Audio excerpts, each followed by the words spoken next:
പരിശുദ്ധമേ, അമ്മേ പരിശുദ്ധമേ, ദൈവമാതാവേ, കൃപാസനത്തിലൂടെ ഞങ്ങളുടെ ദേശത്തിനും അമ്മ മധ്യസ്ഥം തേടി തന്ന എല്ലാ അനുഗ്രഹങ്ങൾക്കും കൃപകൾക്കും ഞങ്ങളിപ്പോൾ ഹൃദയം നിറഞ്ഞ നന്ദി പറയുന്നു. അമ്മേ പരിശുദ്ധമേ, ദൈവമാതാവേ, 2004 ഡിസംബർ 7 ഉച്ചകഴിഞ്ഞ് 2:30 കൃപാസനത്തിൽ സംഭവിച്ച അമ്മയുടെ പ്രത്യക്ഷപ്പെടലിനെ കുറിച്ച് തിരുസഭയ്ക്ക് സമർപ്പിച്ചിരിക്കുന്ന പഠനരേഖകളുടെ സഭാത്മകമായ പഠനം ആരംഭിക്കുവാൻ ഞങ്ങൾ പ്രാർത്ഥിക്കുന്നു.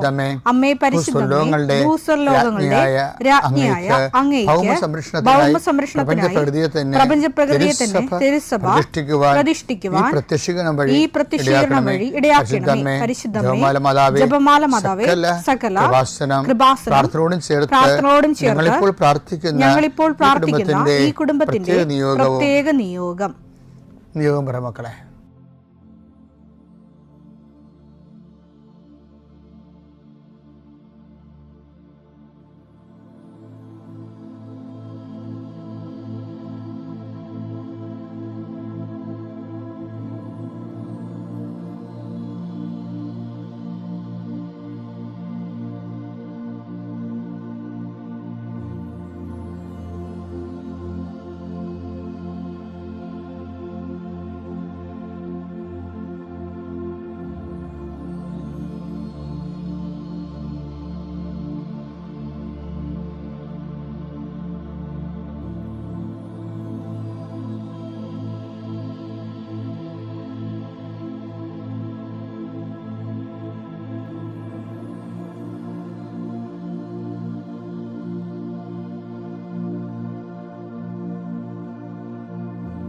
അമ്മയുടെ പ്രത്യക്ഷീകരണത്തിന്റെ ഈ അനുഗ്രഹവേളയിൽ ഞങ്ങൾക്ക് സാധിച്ചു തരുവാൻ കനിയണമേ.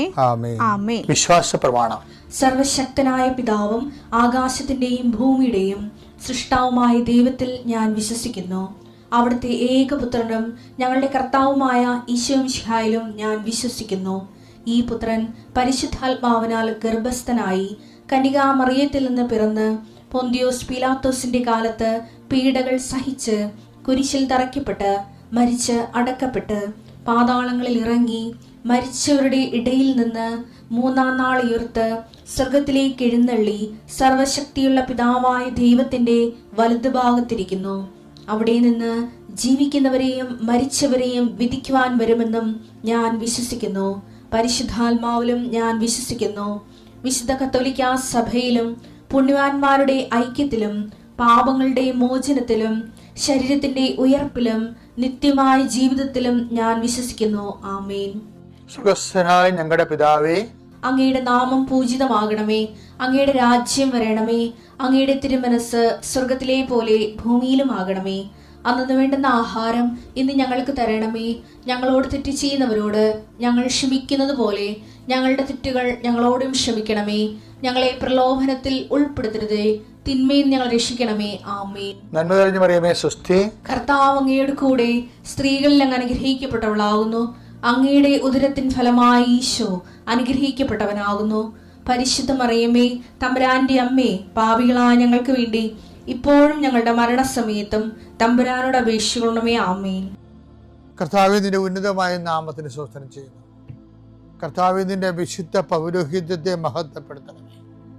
കർത്താവെ, സഭയിലുള്ള സാന്നിധ്യം പ്രകടമാക്കണമേ. 40 വർഷം ഞാൻ അർപ്പിച്ച കൃപാനയുടെ യോഗ്യതയാണ്. കൃപാസ്ഥാനത്താറെ ജീവനോടെ പ്രത്യക്ഷപ്പെട്ട പരിശുദ്ധ അമ്മയുടെ മാധ്യസ്ഥത്തിൽ ഞാൻ മക്കളെ ആശീർവദിക്കുന്നു. ഈശോയെ, എവിടെയെങ്കിലും യാത്ര ചെയ്യുന്ന മുമ്പ് ഇതൊന്ന് കൂടിയിട്ട് പോണവരുണ്ട്. ഈശോയെ, അവർ മക്കളുടെ ഇന്നത്തെ മുഴുവൻ യാത്രകൾ ഞാൻ അങ്ങേക്ക് ഏൽപ്പിക്കുന്നു. കർത്താവേ, നിത്യവൃത്തിക്ക് വകയില്ലാത്തവരുണ്ട്. എല്ലാ മേഖലകളിലും വിഷമിക്കുന്ന മക്കള്. ഇക്കാലങ്ങളിൽ ഏറ്റവും വലിയ ദുരന്തം ചെറിയവരെ തിരക്കാൻ ഉള്ള സംവിധാനങ്ങൾ പ്രവർത്തനക്ഷമമല്ല എന്നുള്ളതാണ്. ചിലര് പ്രത്യേക ഏജൻസിനെ വെച്ചുകൊണ്ട് ഇവിടെ ദരിദ്രരില്ല, രോഗികളില്ല ഇവിടെ എല്ലാം ഒന്നാം സ്ഥാനത്തെ കുതിക്കണം എന്നുള്ള ഒരു മിഥ്യാധാരണ വരുത്തിയിട്ട് അതിൻ്റെ പിന്നിൽ ഏറ്റവും ദരിദ്രനെയും ഓരം കെട്ടി കിടക്കുന്നവനെയും അവനെ അഡ്രസ്സ് ചെയ്യാൻ പറ്റാത്തൊരവസ്ഥയിലേക്ക് കൊണ്ടുവന്ന് എത്തിക്കുന്ന ഒരു സാമൂഹ്യമായി അന്ധകാരം നാടിനെ വ്യാപിക്കുന്നുണ്ട് കർത്താവേ. അത് എല്ലായിടത്തും അതുണ്ട്, ഒരിടത്തും ഒരു സ്റ്റേറ്റിലും മാത്രമല്ല.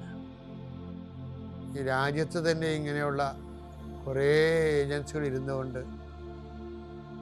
മിഥ്യാബോധങ്ങൾ സൃഷ്ടിക്കുന്നുണ്ട്. അതിൻ്റെ ഭാഗമായിട്ട് ജനങ്ങൾ അവലംബമില്ലാതെ ഉഴലുകയും തെറ്റായ തീരുമാനങ്ങൾ കാരണം ഉള്ള തൊഴിലിടങ്ങൾ വരെ അടച്ചു പൂട്ടുന്നതിൻ്റെ ഭീതിയിലിരിക്കുന്നു. എല്ലാം അടച്ചു പൂട്ടി ഇനിയിപ്പോൾ ആരോഗ്യ മേഖലയും സമരം ചെയ്ത് അടച്ചു പൂട്ടിക്കുകയാണ് തൽപര കക്ഷികൾ. ഓരോരോ കാരണങ്ങൾ പറഞ്ഞു. നാളെ ഈ രാജ്യത്ത് ഒന്നിനും മുതൽ മുടക്കാൻ ആരും ഉണ്ടാകത്തില്ല. അപ്പോഴും ഈ രാജ്യം ഒന്നാം സ്ഥാനത്താണെന്ന് പറഞ്ഞുകൊണ്ടേയിരിക്കും. ജനങ്ങളുടെ ശ്രേയസ്സിനും എല്ലാവരെയും സന്ധിക്കാൻ ആവശ്യമായ മാർഗം കാണിച്ചു കൊടുക്കണം പ്രാർത്ഥിക്കുന്നു. പിതാവും പുത്രനും പരിശുദ്ധാത്മാവായ സർവ്വേശ്വര എന്നേക്കും ആമേൻ.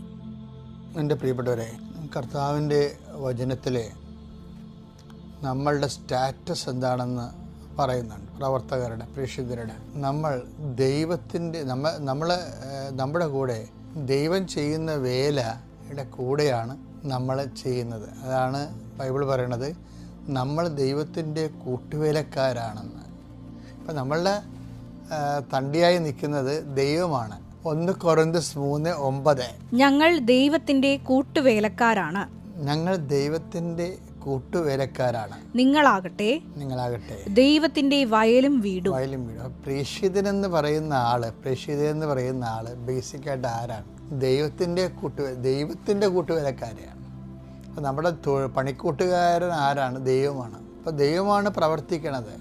അപ്പം നിങ്ങളിപ്പോൾ പത്രം കൊണ്ട് ഉടമ്പടിക്കാരാകുമ്പോൾ അയ്യോ, അപ്പം നിങ്ങളുടെ കൂട്ടുകാർ ആരെങ്കിലും വന്നില്ലെങ്കിൽ നിങ്ങളുടനെ അവൾ വരട്ടെ അല്ലെങ്കിൽ അവൻ വരട്ടെ, നാളെ കൊടുക്കാം എന്ന് പറഞ്ഞ് മാറ്റി വെക്കുമ്പോൾ നിങ്ങളുടെ കൂട്ടുകാരക്കാരൻ ദൈവമല്ല, നിങ്ങളുടെ അയൽവാസിയോ ഫ്രണ്ടോ ആണ്. അങ്ങനെ സുവിശേഷത്തിൽ ഒരു ഓപ്ഷനില്ല. അതൊരു മാനുഷിക പ്രവർത്തനങ്ങൾക്കാണ് അതൊക്കെ വേണ്ടി വരുന്നത്. നമ്മൾ ചെയ്യുന്നത് മാനുഷിക പ്രവർത്തനമല്ല, ദൈവിക പ്രവർത്തനമാണ്. ദൈവിക പ്രവർത്തനങ്ങളിൽ കൂട്ടുവേലയിൽ വരണത്, അതർ സൈഡിൽ വരണത് ദൈവമാണ്. അതുകൊണ്ടാണ് ഈ പൗലോസ് അപ്പോസ്തലൻ തന്നെയും, ഞാൻ കഴിഞ്ഞ ദിവസം നിങ്ങൾ പറഞ്ഞില്ലേ, പിരിയാൻ നേരത്ത് തിമോത്തിയോസിനോട് പറയും, എൻ്റെ ജോലി പൂർത്തിയായി, ഞാൻ വിശ്വാസം സംരക്ഷിച്ചു, നീതിയുടെ കിരീടം എനിക്ക് വേണ്ടി കാത്തു വച്ചിരിക്കുന്നു. പക്ഷേ വിഷയം എന്താ?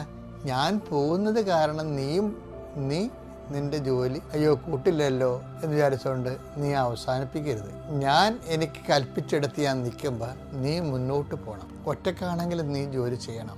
2 തിമോത്തി 4:2 വചനം പ്രസംഗിക്കുക. സാഹചര്യങ്ങൾ അനുകൂലമാണെങ്കിലും അല്ലെങ്കിൽ പൗലോസ് പോകുമ്പോൾ തന്നെ, പൗലോസ് വേർപിരിയുമ്പോൾ തന്നെ സാഹചര്യങ്ങൾ അനുകൂലമല്ലല്ലോ. അതാണ് അല്ലെങ്കിലും എന്ന് പറയണത്. അല്ലെങ്കിലും ജാഗരൂകതയോടെ വർത്തിക്കുക. മറ്റുള്ളവരിൽ ബോധ്യം ജനിപ്പിക്കുകയും മറ്റുള്ളവരിൽ ബോധ്യം ജനിപ്പിക്കുകയും അവരെ ശാസിക്കുകയും ഉദ്ബോധിപ്പിക്കുകയും ചെയ്യുക. ക്ഷമ കൈവിടാതിരിക്കുകയും പ്രബോധനത്തിൽ ശ്രദ്ധിക്കുകയും ചെയ്യുക. പ്രബോധനത്തില് എന്താ കാര്യം? പ്രബോധനമാണ് നമുക്ക് ആൾക്കാർക്ക് ബോധ്യങ്ങൾ നൽകുന്നത്. പിന്നെ ദൈവവചനം എന്തിനാണെന്ന് വെച്ചാൽ അത് പ്രബോധനമാണ്. തെറ്റുതിരുത്താനും പ്രബോധനത്തെ ദൈവവചനം അത് തെറ്റുതിരുത്തുന്നതിനും. 2 തിമോത്തി 3:16 വിശുദ്ധ ലിഖിതമെല്ലാം ദൈവനിവേശിതമാണ്. അവ പ്രബോധനത്തിനും ശാസനത്തിനും തെറ്റുതിരുത്തലിനും നീതിയിലുള്ള പരിശീലനത്തിനും ഉപകരിക്കുന്നു. ഈ പരിശീലനം പൗലോസിന്റെ അഭാവത്തിലും അസാന്നിധ്യത്തിലും കണ്ടിന്യൂ ചെയ്യണമെന്നാണ് തിമോത്തിക്ക് കൊടുക്കുന്ന നിർദ്ദേശം. തിമോത്തി അത് കണ്ടിന്യൂ ചെയ്യുക തന്നെ ചെയ്യും, ഒരു സംശയമില്ല കാര്യത്തിൽ. എന്താ കാരണം എന്ന് വെച്ച് കഴിഞ്ഞാൽ ഏത് സാഹചര്യത്തിലും സംതൃപ്തിയോടെ ജീവിക്കാൻ ഞങ്ങൾക്ക് നല്ല പരിശീലനം ലഭിച്ചിട്ടുണ്ടെന്ന് തിമോത്തിനെ ഉൾപ്പെടുത്തിക്കൊണ്ട് പൗലോസ് അപ്പോസ്തലൻ പറഞ്ഞിട്ടുണ്ട്. ഫിലിപ്പിയർ 4:12 താഴ്ന്ന നിലയിൽ ജീവിക്കാൻ താഴ്ന്ന നിലയിൽ ജീവിക്കാൻ എനിക്കറിയാം. സമൃദ്ധിയിൽ ജീവിക്കാനും ഏത് സാഹചര്യത്തിലും കഴിയാനും എനിക്ക് പരിശീലനം ലഭിച്ചിട്ടുണ്ട്. അപ്പൊ ഇത് ഈ പരിശീലനം എന്ന് പറയുന്നത് ചെറുത് അജ്ഞാത പരിശീലനമായിരിക്കും, പക്ഷേ ദൈവ നിവേശിതമായിരിക്കും. ഉദാഹരണത്തിന് സാവൂളിലെ അജ്ഞാത പരിശീലനം, ഇങ്ങനെ അജ്ഞാത പരിശീലനം വളരെ ശ്രദ്ധിക്കേണ്ട ഒരു വിഷയമാണ്. അത് നമുക്ക് വേണമെങ്കിൽ നാളെ പറയാം. തൽക്കാലത്തേക്ക് ഇത്രയും മനസ്സിൽ സൂക്ഷിക്കുക. കർത്താവ് നിങ്ങളെ അനുഗ്രഹിക്കട്ടെ. പിതാവിൻ്റെയും പുത്രൻ്റെയും പരിശുദ്ധാത്മാവിൻ്റെയും. നീതു, ഞാൻ വരുന്നത് ചേർത്തലയിൽ നിന്നാണ്. ഞാൻ ഇറ്റലിയിലായിരുന്നു. ഇപ്പം കുറച്ച് കാര്യത്തിന് വേണ്ടി വന്നതാണ്. എന്നെ ഈ പ്രത്യക്ഷീകരണത്തിൻ്റെ പരിശുദ്ധ ദൈവമാതാവിൻ്റെ സാക്ഷിയാക്കി ഉയർത്തിയതിന് ഞാൻ മാതാവിനും തിരുക്കുമാരനും കോടാനുകോടി നന്ദി പറയുന്നു. ഞാൻ ആദ്യമായിട്ട് ഉടമ്പടി എടുത്തത് 2018 അതിനുശേഷം ഞാൻ 2 സാക്ഷി ഇവിടെ പറഞ്ഞിട്ടുണ്ട്. ഇതെൻ്റെ 3ാമത്തെ സാക്ഷ്യമാണ്. 2023 വന്ന് ഉടമ്പടി പുതുക്കിയതിന് ശേഷമുള്ള സാക്ഷ്യമാണ് ഞാൻ പറയുന്നത്. ഞാൻ ഇവിടെ 2023 ഒരു മാർച്ച് മാസം വന്ന് എൻ്റെ ഉടമ്പടി പുതുക്കിയായിരുന്നു. അപ്പം തിരിച്ച് ഞാൻ വീട്ടിൽ ചെന്നിട്ട് രാത്രി ഉറങ്ങുമ്പോൾ ഞാൻ ആദ്യം തന്നെ ഒരു സ്വപ്നം കാണുന്നുണ്ട്. അത് ഇങ്ങനെയാണ്, ഞാൻ ഒരു മാതാവ് ചുവന്ന വസ്ത്രം ഇങ്ങനെ അണിഞ്ഞിട്ട് നീല മേലങ്കി ഇങ്ങനെ ഇട്ടിട്ടുണ്ട്. മാതാവിൻ്റെ തലയിൽ ഒരു കിരീടമുണ്ട്. എന്നിട്ട് വലിയൊരു സിംഹാസനത്തിൽ മാതാവ് ഇങ്ങനെ ഇരിക്കുവാണ്. ഭയങ്കര രസമാണ് കാണാൻ. ഞാൻ മാതാവിൻ്റെ ഫ്രണ്ടിൽ ഇങ്ങനെ മുട്ടുകുത്ത് നിന്നിട്ട് എന്തൊക്കെയോ പറയുന്നുണ്ട്. ഞാൻ എന്താ പറയുന്നതെന്ന് എനിക്ക് ഓർമ്മയില്ല. പിറ്റേ ദിവസം എഴുന്നേൽക്കുമ്പോഴാണെങ്കിൽ സ്വപ്നത്തിലും എനിക്കറിയില്ല എന്താ പറയുന്നതെന്ന്. ഞാനിങ്ങനെ കുറേ കാര്യങ്ങൾ പറഞ്ഞതിന് ശേഷം മാതാവ് എൻ്റെ അടുക്കൽ വന്നിട്ട് എൻ്റെ കയ്യിൽ പിടിച്ചിട്ട് എന്തൊക്കെയോ പറയും. അത് കഴിഞ്ഞിട്ട് മാതാവ് ഇങ്ങനെ തിരിച്ചു പോകുമ്പം ഞാൻ ഒന്നും കൂടി വിളിച്ചിട്ട് എന്തോ ഒരു കാര്യം പറയുന്നുണ്ട്. അപ്പോൾ മാതാവ് എന്നെ നോക്കി ചിരിച്ചിട്ട് ഇങ്ങനെ തിരിഞ്ഞ് നടന്നു പോകും. അതിനുശേഷം ഞാൻ തിരിച്ച് ഇറ്റലിക്ക് പോയി. എനിക്കൊരു മോനുണ്ടായിരുന്നു. അവന് ചെറിയൊരു ജനിച്ചു കഴിഞ്ഞപ്പോൾ പ്രശ്നം ഉണ്ടായി. പക്ഷെ അത് ഞാൻ ഉടമ്പടി പ്രാർത്ഥനകളിലൂടെ അവന് സൗഖ്യം കിട്ടി. അത് കഴിഞ്ഞ് എനിക്ക് ജോലിക്ക് ഭയങ്കര ബുദ്ധിമുട്ടായിരുന്നു. കാരണം ഇറ്റലിയിൽ എനിക്ക് മോനും ജീവിക്കണം. പിന്നെ ഞാൻ ജർമ്മൻ എക്സാം പഠിക്കുന്നുണ്ടായിരുന്നു 2021 തൊട്ട്. അതെൻ്റെ ഉടമ്പടിയിലെ നിയോഗമായിരുന്നു. അപ്പോൾ ഒരു 4ാമത്തെ നിയോഗമായിരുന്നു അത്. 2021 വരെ പഠിച്ചിട്ട് ഞാൻ പഠിത്തത്തിലൊക്കെ ഉഴപ്പാണ്. A2 വരെ ഞാൻ പഠിച്ചിട്ടുള്ളൂ. അത് കഴിഞ്ഞ് B1 B2 ഞാൻ പഠിച്ചിട്ടില്ല. പക്ഷേ അതിൻ്റെ ഇടയ്ക്ക് ഞാൻ തന്നെ പഠിച്ചെന്നൊക്കെ എനിക്കിങ്ങനെ ഞാൻ വെറുതെയൊക്കെ ഇങ്ങനെ യൂട്യൂബിൽ നോക്കിയിട്ട് ഞാൻ എക്സാം എഴുതുന്നുണ്ടായിരുന്നു. 3 പ്രാവശ്യം എഴുതിയപ്പോഴും ഞാൻ പൊട്ടി. പ്രാർത്ഥനയൊക്കെ ഉണ്ടായിരുന്നു, പക്ഷേ ഞാൻ പൊട്ടി. അത് കഴിഞ്ഞിട്ട് എനിക്കിനിയൊരു ജോലി വേണം. ജോലി ചെയ്ത് കഴിഞ്ഞതിന് മാത്രമാണ് എനിക്ക് ഇനി 4ാമതേയും കൂടി ഒരു എക്സാം എഴുതാൻ പറ്റുള്ളൂ. കൊച്ചിൻ്റെ കാര്യങ്ങൾ നോക്കണം. അപ്പം ഞാൻ ഉടമ്പടിയിലൊക്കെ വളരെ ശക്തമായിട്ട് പ്രാർത്ഥിച്ചു. ജോസഫച്ചൻ്റെ ഡെയിലി ബ്രെഡ് കൂടുമായിരുന്നു. എല്ലാ ദിവസവും രാവിലെ എഴുന്നേറ്റ് പ്രാർത്ഥിക്കും. ഒരു ധ്യാനവും മുടക്കത്തില്ല. 2 ആഴ്ച കൂടുമ്പോൾ കുമ്പസാരിക്കും. അങ്ങനെ എനിക്ക് ജോലി കിട്ടി. പക്ഷേ ഞാൻ താമസിക്കുന്ന സ്ഥലത്ത് നിന്ന് 6 മണിക്കൂർ ദൂരെയാണ് ആ ജോലി. എനിക്ക് ഒരു പിടിയില്ല സ്ഥലത്തെക്കുറിച്ച് ഒന്നും. അപ്പം ഞാൻ മാതാവിനോട് പറഞ്ഞു, അമ്മ എനിക്ക് ആ സ്ഥലത്തെക്കുറിച്ച് ഒന്നും അറിയില്ല. ഞാൻ അവിടെ ചെന്നിട്ട് ആ ജോലിയിൽ എനിക്കുള്ളതാണെങ്കിൽ അമ്മ എനിക്ക് എന്തെങ്കിലും ഒരു അടയാളം തരണം. അല്ലാതെ എനിക്ക് ഈ നാട്ടിൽ എന്നെ സഹായിക്കാനായിട്ട് ആരുമില്ല. ഞാനും കുഞ്ഞും മാത്രമേ ഉള്ളൂ. അങ്ങനെ ഞാൻ എൻ്റെ ബാഗൊക്കെ പാക്ക് ചെയ്ത് ഞാൻ പോയി. പക്ഷേ ഞാൻ അവിടെ ചെന്ന് ഈ 6 മണിക്കൂർ യാത്ര ചെയ്ത് കഴിഞ്ഞ് ഞാൻ ഇറങ്ങുന്നത് ഒരു പള്ളിയുടെ മുറ്റത്താണ്. ആ പള്ളി തുറന്നിട്ടിരിക്കുകയാണ്. ഒരു കത്തീഡ്രൽ ദേവാലയമാണ്. അതിനകത്ത് മാതാവ്, ഞാൻ അന്ന് സ്വപ്നത്തിൽ കണ്ട അതേ മാതാവിൻ്റെ രൂപമാണ് അവിടെ ഇരിക്കുന്നത്. അപ്പോൾ എനിക്ക് ഭയങ്കരമായിട്ട് സന്തോഷമായി. കരച്ചിലാണോ എന്താ വരണേന്ന് എനിക്കറിയില്ല.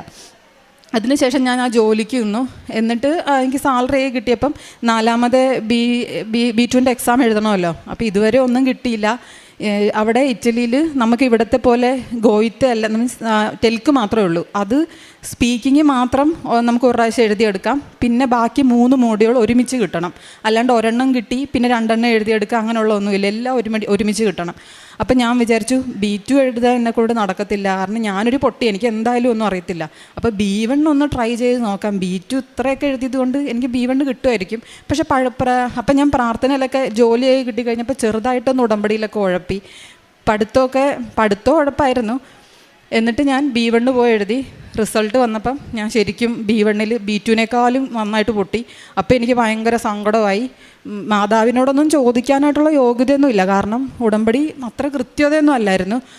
എന്നാലും എനിക്ക് ഭയങ്കര സങ്കടമായി. കാരണം 4ാമത്തെ 2021 തൊട്ട് തുടങ്ങിയതാണ്. B1 പോലും കിട്ടിയില്ല.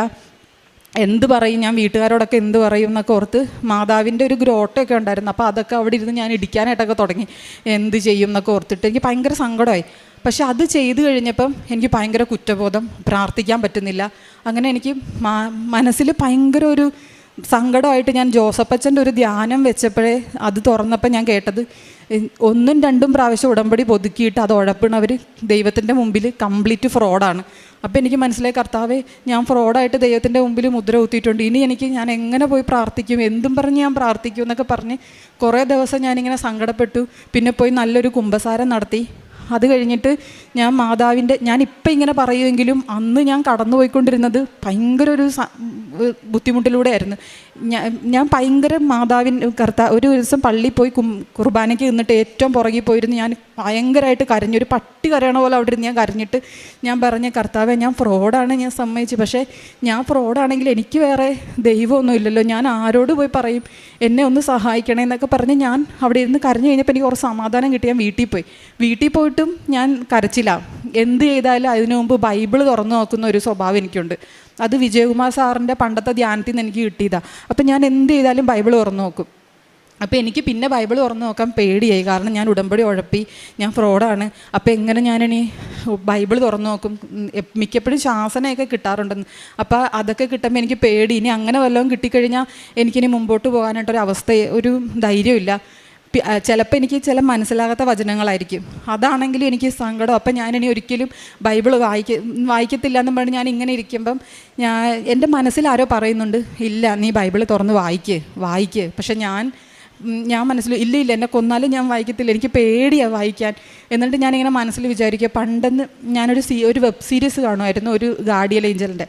അപ്പോൾ അങ്ങനെ എന്തെങ്കിലുമൊക്കെ എനിക്ക് എൻ്റെ അനുഭവത്തിൽ ഒരു സ്വപ്നമെങ്കിലും കാണുവാണെങ്കിൽ ഞാൻ ബൈബിൾ വായിക്കാമെന്നൊക്കെ പറഞ്ഞിരുന്ന് ഞാനിങ്ങനെ എൻ്റെ കട്ടിലിരുന്ന് കരയുക. മോൻ ഉറങ്ങിക്കിടക്കുന്നുണ്ട്, ഉച്ച കഴിഞ്ഞ സമയം. അപ്പോൾ എൻ്റെ കാലിൽ പെട്ടെന്ന് ആരോ തൊടുന്ന പോലൊരു ഫീൽ, ഒരു എർത്തടിക്കുന്ന പോലെ ഫീൽ എനിക്കുണ്ടായി.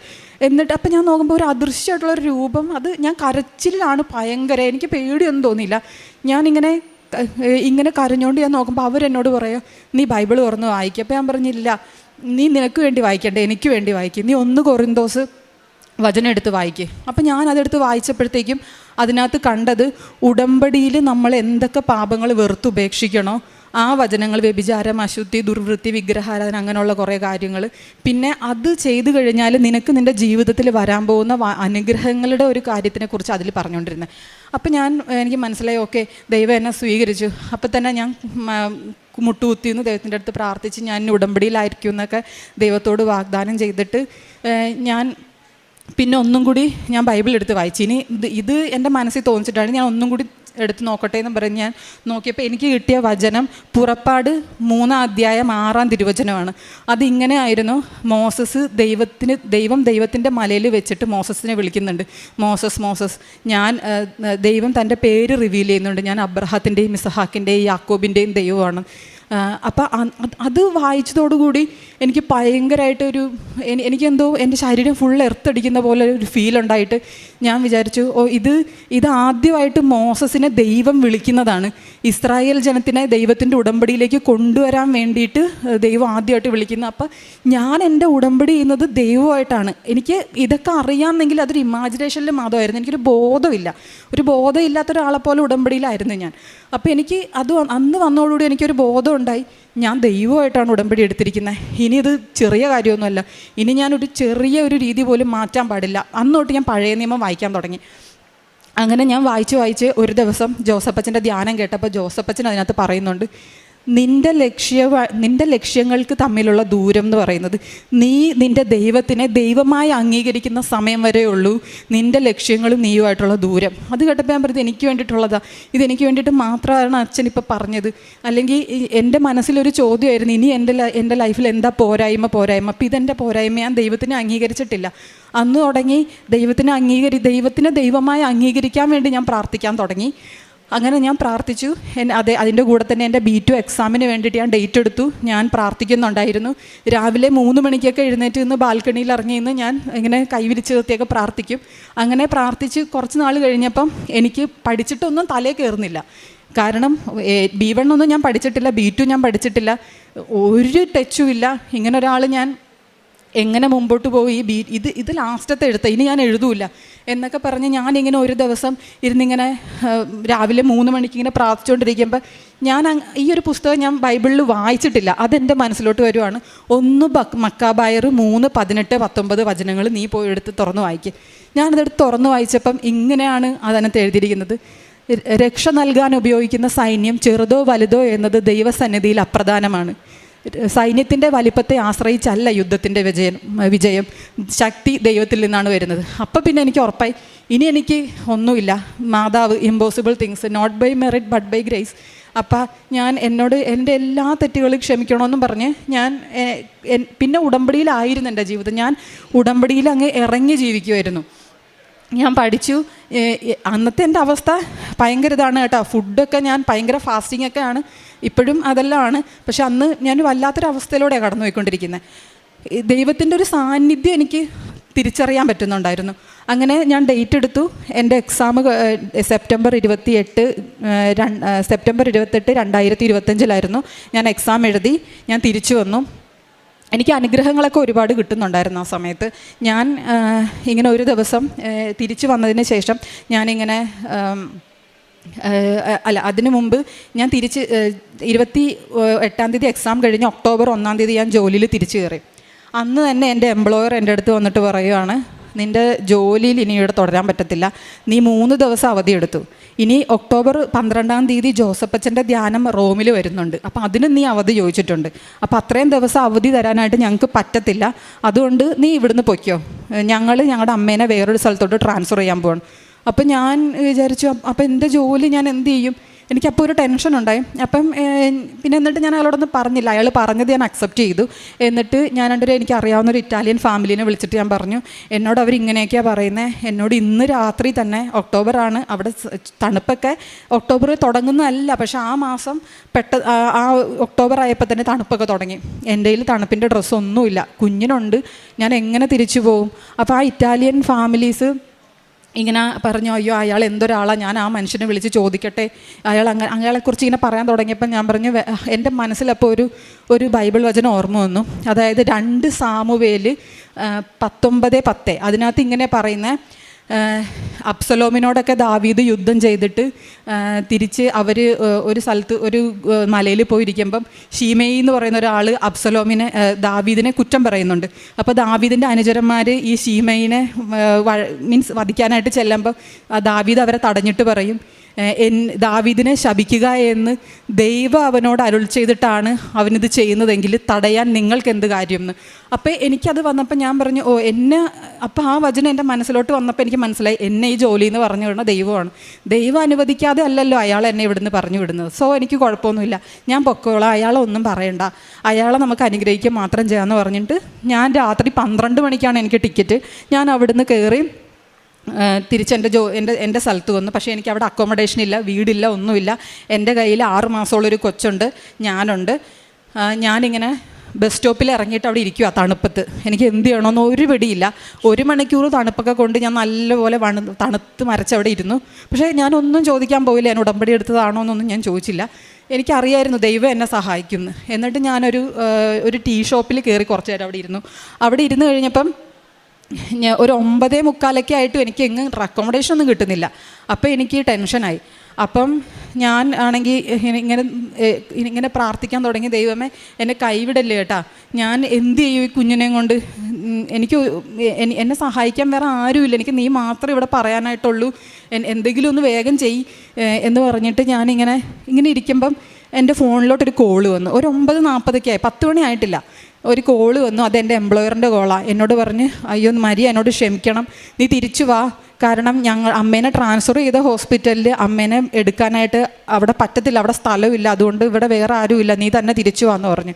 അപ്പോൾ എനിക്ക് സന്തോഷമായി. അപ്പോൾ എന്നിട്ട് അയാളോട് പറഞ്ഞു, നിനക്ക് ഇതുവരെ ചിലവായി എല്ലാ പൈസയും ഞാൻ നിനക്ക് തരാം, അത് മാത്രമല്ല നീ ചോദിച്ച എല്ലാ ലീവും ആനുകൂല്യങ്ങളും കൂടി നിനക്ക് ഞാൻ ഈ ജോലി തരാം, വിസ പുതുക്കാം, എല്ലാം ചെയ്യാമെന്ന് പറഞ്ഞ് അങ്ങനെ എന്നെ ആ ജോലിക്ക് തിരിച്ചു കിട്ടി. പിന്നെ എനിക്ക് അവിടെ നല്ല സുഖമായിട്ടായിരുന്നു ആ ജോലി. എനിക്ക് പിന്നെ അനുഗ്രഹങ്ങളുടെ ഒരു ഘോഷയാത്രയായിരുന്നു എൻ്റെ ലൈഫിൽ. ദൈവം എന്നെ ഒരുപാട് ചോദിക്കുന്നത്, ഇപ്പം ഇന്ന് രാത്രി ചോദിച്ചാൽ രാവിലെ എനിക്ക് കിട്ടും. ഒരു ദിവസം ഞാൻ ഒരു ധ്യാനം കൂടിക്കൊണ്ടിരുന്നപ്പോൾ അച്ഛൻ്റെ ധ്യാനം ഒരു സാക്ഷ്യം കൂടിയപ്പോൾ ഒരു ചേട്ടൻ പറയുന്നുണ്ടായിരുന്നു, ഒരു 1-2 കോടിയുടെ ഏതോ ഒരു കോൺട്രാക്റ്റ് വേണം ആ ചേട്ടൻ്റെ ജോലി മുമ്പോട്ട് പോകാൻ. എന്നിട്ട് ആ ചേട്ടൻ ഇങ്ങനെ ഉടമ്പടിയിൽ ശക്തമായിട്ട് പ്രാർത്ഥിച്ച് കാരുണ്യ പ്രവൃത്തികളൊക്കെ ചെയ്തപ്പം ആ ചേട്ടന് പിറ്റേ ദിവസം ആ കോൺട്രാക്റ്റ് കിട്ടിയതായിട്ട്. അപ്പം ഞാനിങ്ങനെ ഇരുന്ന് ആലോചിച്ചു, ദൈവമേ എനിക്കും ഉണ്ടൊരു 2-2.5 ലക്ഷം 3 ലക്ഷം രൂപ കട, ഇത് ഞാൻ എങ്ങനെ കൊടുത്തു തീർക്കും, എന്നെ ഇതുപോലെയൊക്കെ ഹെൽപ്പ് ചെയ്യുമോ എന്നൊക്കെ ചോദിച്ചിട്ട് ഞാനിങ്ങനെ ജസ്റ്റ് എൻ്റെ ഫോണൊന്ന് തുറന്നു നോക്കിയപ്പം 2,30,000 നമ്മുടെ ഇന്ത്യൻ മണി 2,35,000 രൂപ എൻ്റെ ഫോണിൽ ക്രെഡിറ്റ് ആയിട്ടുണ്ട്. അതെങ്ങനെയാണ് ഇന്ന് വന്നതെന്ന്, അതിൻ്റെ സോഴ്സ് എവിടെ നിന്നാണെന്ന് എനിക്ക് അറിയത്തില്ല. പക്ഷേ അവിടുത്തെ ഗവൺമെൻറ്റിൽ നിന്നാണ് എനിക്ക് വന്നേക്കുന്നത്. അങ്ങനെ ഞാൻ ദൈവത്തിനോട് ഒരുപാട് നന്ദി പറഞ്ഞു. ദൈവം എന്നെ എന്തോരം സ്നേഹിക്കുന്നുണ്ടെന്നും നമ്മളുടെ അടുത്ത് നിന്ന് ഇങ്ങനെ കേൾക്കുവാണെന്നും എനിക്ക് അന്നേരം ബോധ്യമായി. ഇമാജിനേഷനേക്കാളും നമ്മുടെ ഒരു വിശ്വാസത്തിനേക്കാളൊക്കെ ഉപരി എനിക്ക് ഉറപ്പായി ദൈവം ഉണ്ട്. പണ്ട് ദൈവം പുറപ്പാടിൻ്റെ പുസ്തകത്തിൽ ഇസ്രായേൽ ജനത്തിന് വേണ്ടി ചെങ്കടൽ വിഭജിച്ചത് പണ്ട് പുസ്തകത്തിൽ എഴുതി വെച്ചത് മാത്രമല്ല, he still alive. When God start to act there is no limit. അതെനിക്ക് എൻ്റെ ലൈഫിൽ എക്സ്പീരിയൻസ് ചെയ്യുമായിരുന്നു ഞാൻ ആ സമയത്തൊക്കെ. അത് കഴിഞ്ഞ് പിന്നീട് ഒരു ദിവസം എൻ്റെ കുഞ്ഞിന് അതുകൊണ്ട് നേരത്തെ കിട്ടിയ പൈസ കൊണ്ട് എൻ്റെ കടം തീർത്തു. അത് കഴിഞ്ഞിട്ട് എനിക്ക് എൻ്റെ കൊച്ചിന് ഭക്ഷണം വാങ്ങിക്കാനും എനിക്ക് ഭക്ഷണം വാങ്ങിക്കാനായിട്ടൊക്കെ എനിക്ക് സാലറി കിട്ടും, ജോലിയുണ്ട്. അതുകൊണ്ട് തികയത്തില്ല എല്ലാ കാര്യങ്ങളും. കാരണം ഞാൻ നിൽക്കുന്ന സ്ഥലത്ത് എല്ലാത്തിനും ഡബിൾ പൈസയാണ്. ഇവിടെ 100 രൂപയാണെങ്കിൽ അവിടെ 200 രൂപ കൊടുക്കണം. അങ്ങനത്തെ ഒരു അവസ്ഥയാണ്. അപ്പം ഞാൻ എപ്പോഴും ദൈവത്തിനെ, അബ്രഹാത്തിൻ്റെ, ഇസഹാക്കിൻ്റെ, യാക്കോബിൻ്റെയും ദൈവമേ, അമ്മ മാതാവിനെ സൃഷ്ടിച്ച ദൈവമേ, ഔസേപ്പ് പിതാവിനെ സെലക്ട് ചെയ്ത ദൈവമേ, എങ്ങനെ ഞാൻ പ്രാർത്ഥിക്കുമായിരുന്നു. അപ്പോൾ ഞാനിങ്ങനെ പ്രാർത്ഥിച്ചു, എന്നെ ഒന്ന് സഹായിക്കണം, എൻ്റെ കുഞ്ഞിനും എനിക്കും ഭക്ഷണം കഴിക്കാനായിട്ട് പൈസ എൻ്റെ കയ്യിലില്ല, എനിക്കിനി മുമ്പോട്ട് കുറേ കാര്യങ്ങളുണ്ട്, എന്ത് ചെയ്യണമെന്നൊക്കെ. ഇപ്പോൾ ഞാനിങ്ങനെ ഒരു ദിവസം രാത്രി പ്രാർത്ഥിച്ചിട്ട് ഞാൻ കിടന്നു. രാവിലെ ആയപ്പം എൻ്റെ ഡോറിൽ ഒരാൾ കൊട്ടും. ഞാൻ ഈ പ്രാർത്ഥിച്ചിട്ടുണ്ട്, പിറ്റേ ദിവസം രാവിലെ ആയപ്പോൾ എൻ്റെ ഡോറിൽ ഒരാൾ കൊട്ടുവാണ്. എന്നിട്ട് ആൾ എന്നോട് ചോദിക്കുകയാണ്, ഈ പേപ്പറിലൊന്ന് സൈൻ ചെയ്യും. ഞാൻ ചോദിച്ചാൽ എന്തിനാണ് ഞാൻ സൈൻ ചെയ്യുന്നത്? അപ്പം അത് നിങ്ങൾക്ക് ഇവിടുത്തെ പഞ്ചായത്തിൽ നിന്ന് നമ്മുടെ ഇന്ത്യൻ മണി ഒരു 50,000 രൂപ ഫുഡ് മേടിക്കാൻ വേണ്ടി മാത്രം ക്രെഡിറ്റ് ആയിട്ടുണ്ട്. ഇതൊക്കെ പറയുമ്പോൾ നിങ്ങൾക്ക് എത്രമാത്രം മനസ്സിലാവുമെന്ന് എനിക്കറിയില്ല. എൻ്റെ ലൈഫിൽ എക്സ്പീരിയൻസ് ചെയ്ത കാര്യമാണ്. എന്നിട്ട് പറയും, നിങ്ങളിത് എന്നിട്ട് പോസ്റ്റ് ഓഫീസിൽ പോയി അതിനകത്തുനിന്ന് പൈസ ക്രെഡിറ്റ് ആയിട്ട് എടുത്തോളാൻ പറയും. എന്നിട്ട് ഞാൻ പോസ്റ്റ് ഓഫീസിൽ പോയി അന്വേഷിച്ചു, ഇതെങ്ങനെയാണ് സംഭവം, ഞാനിതിന് വേണ്ടി ആപ്ലിക്കേഷനൊന്നും കൊടുത്തിട്ടില്ല.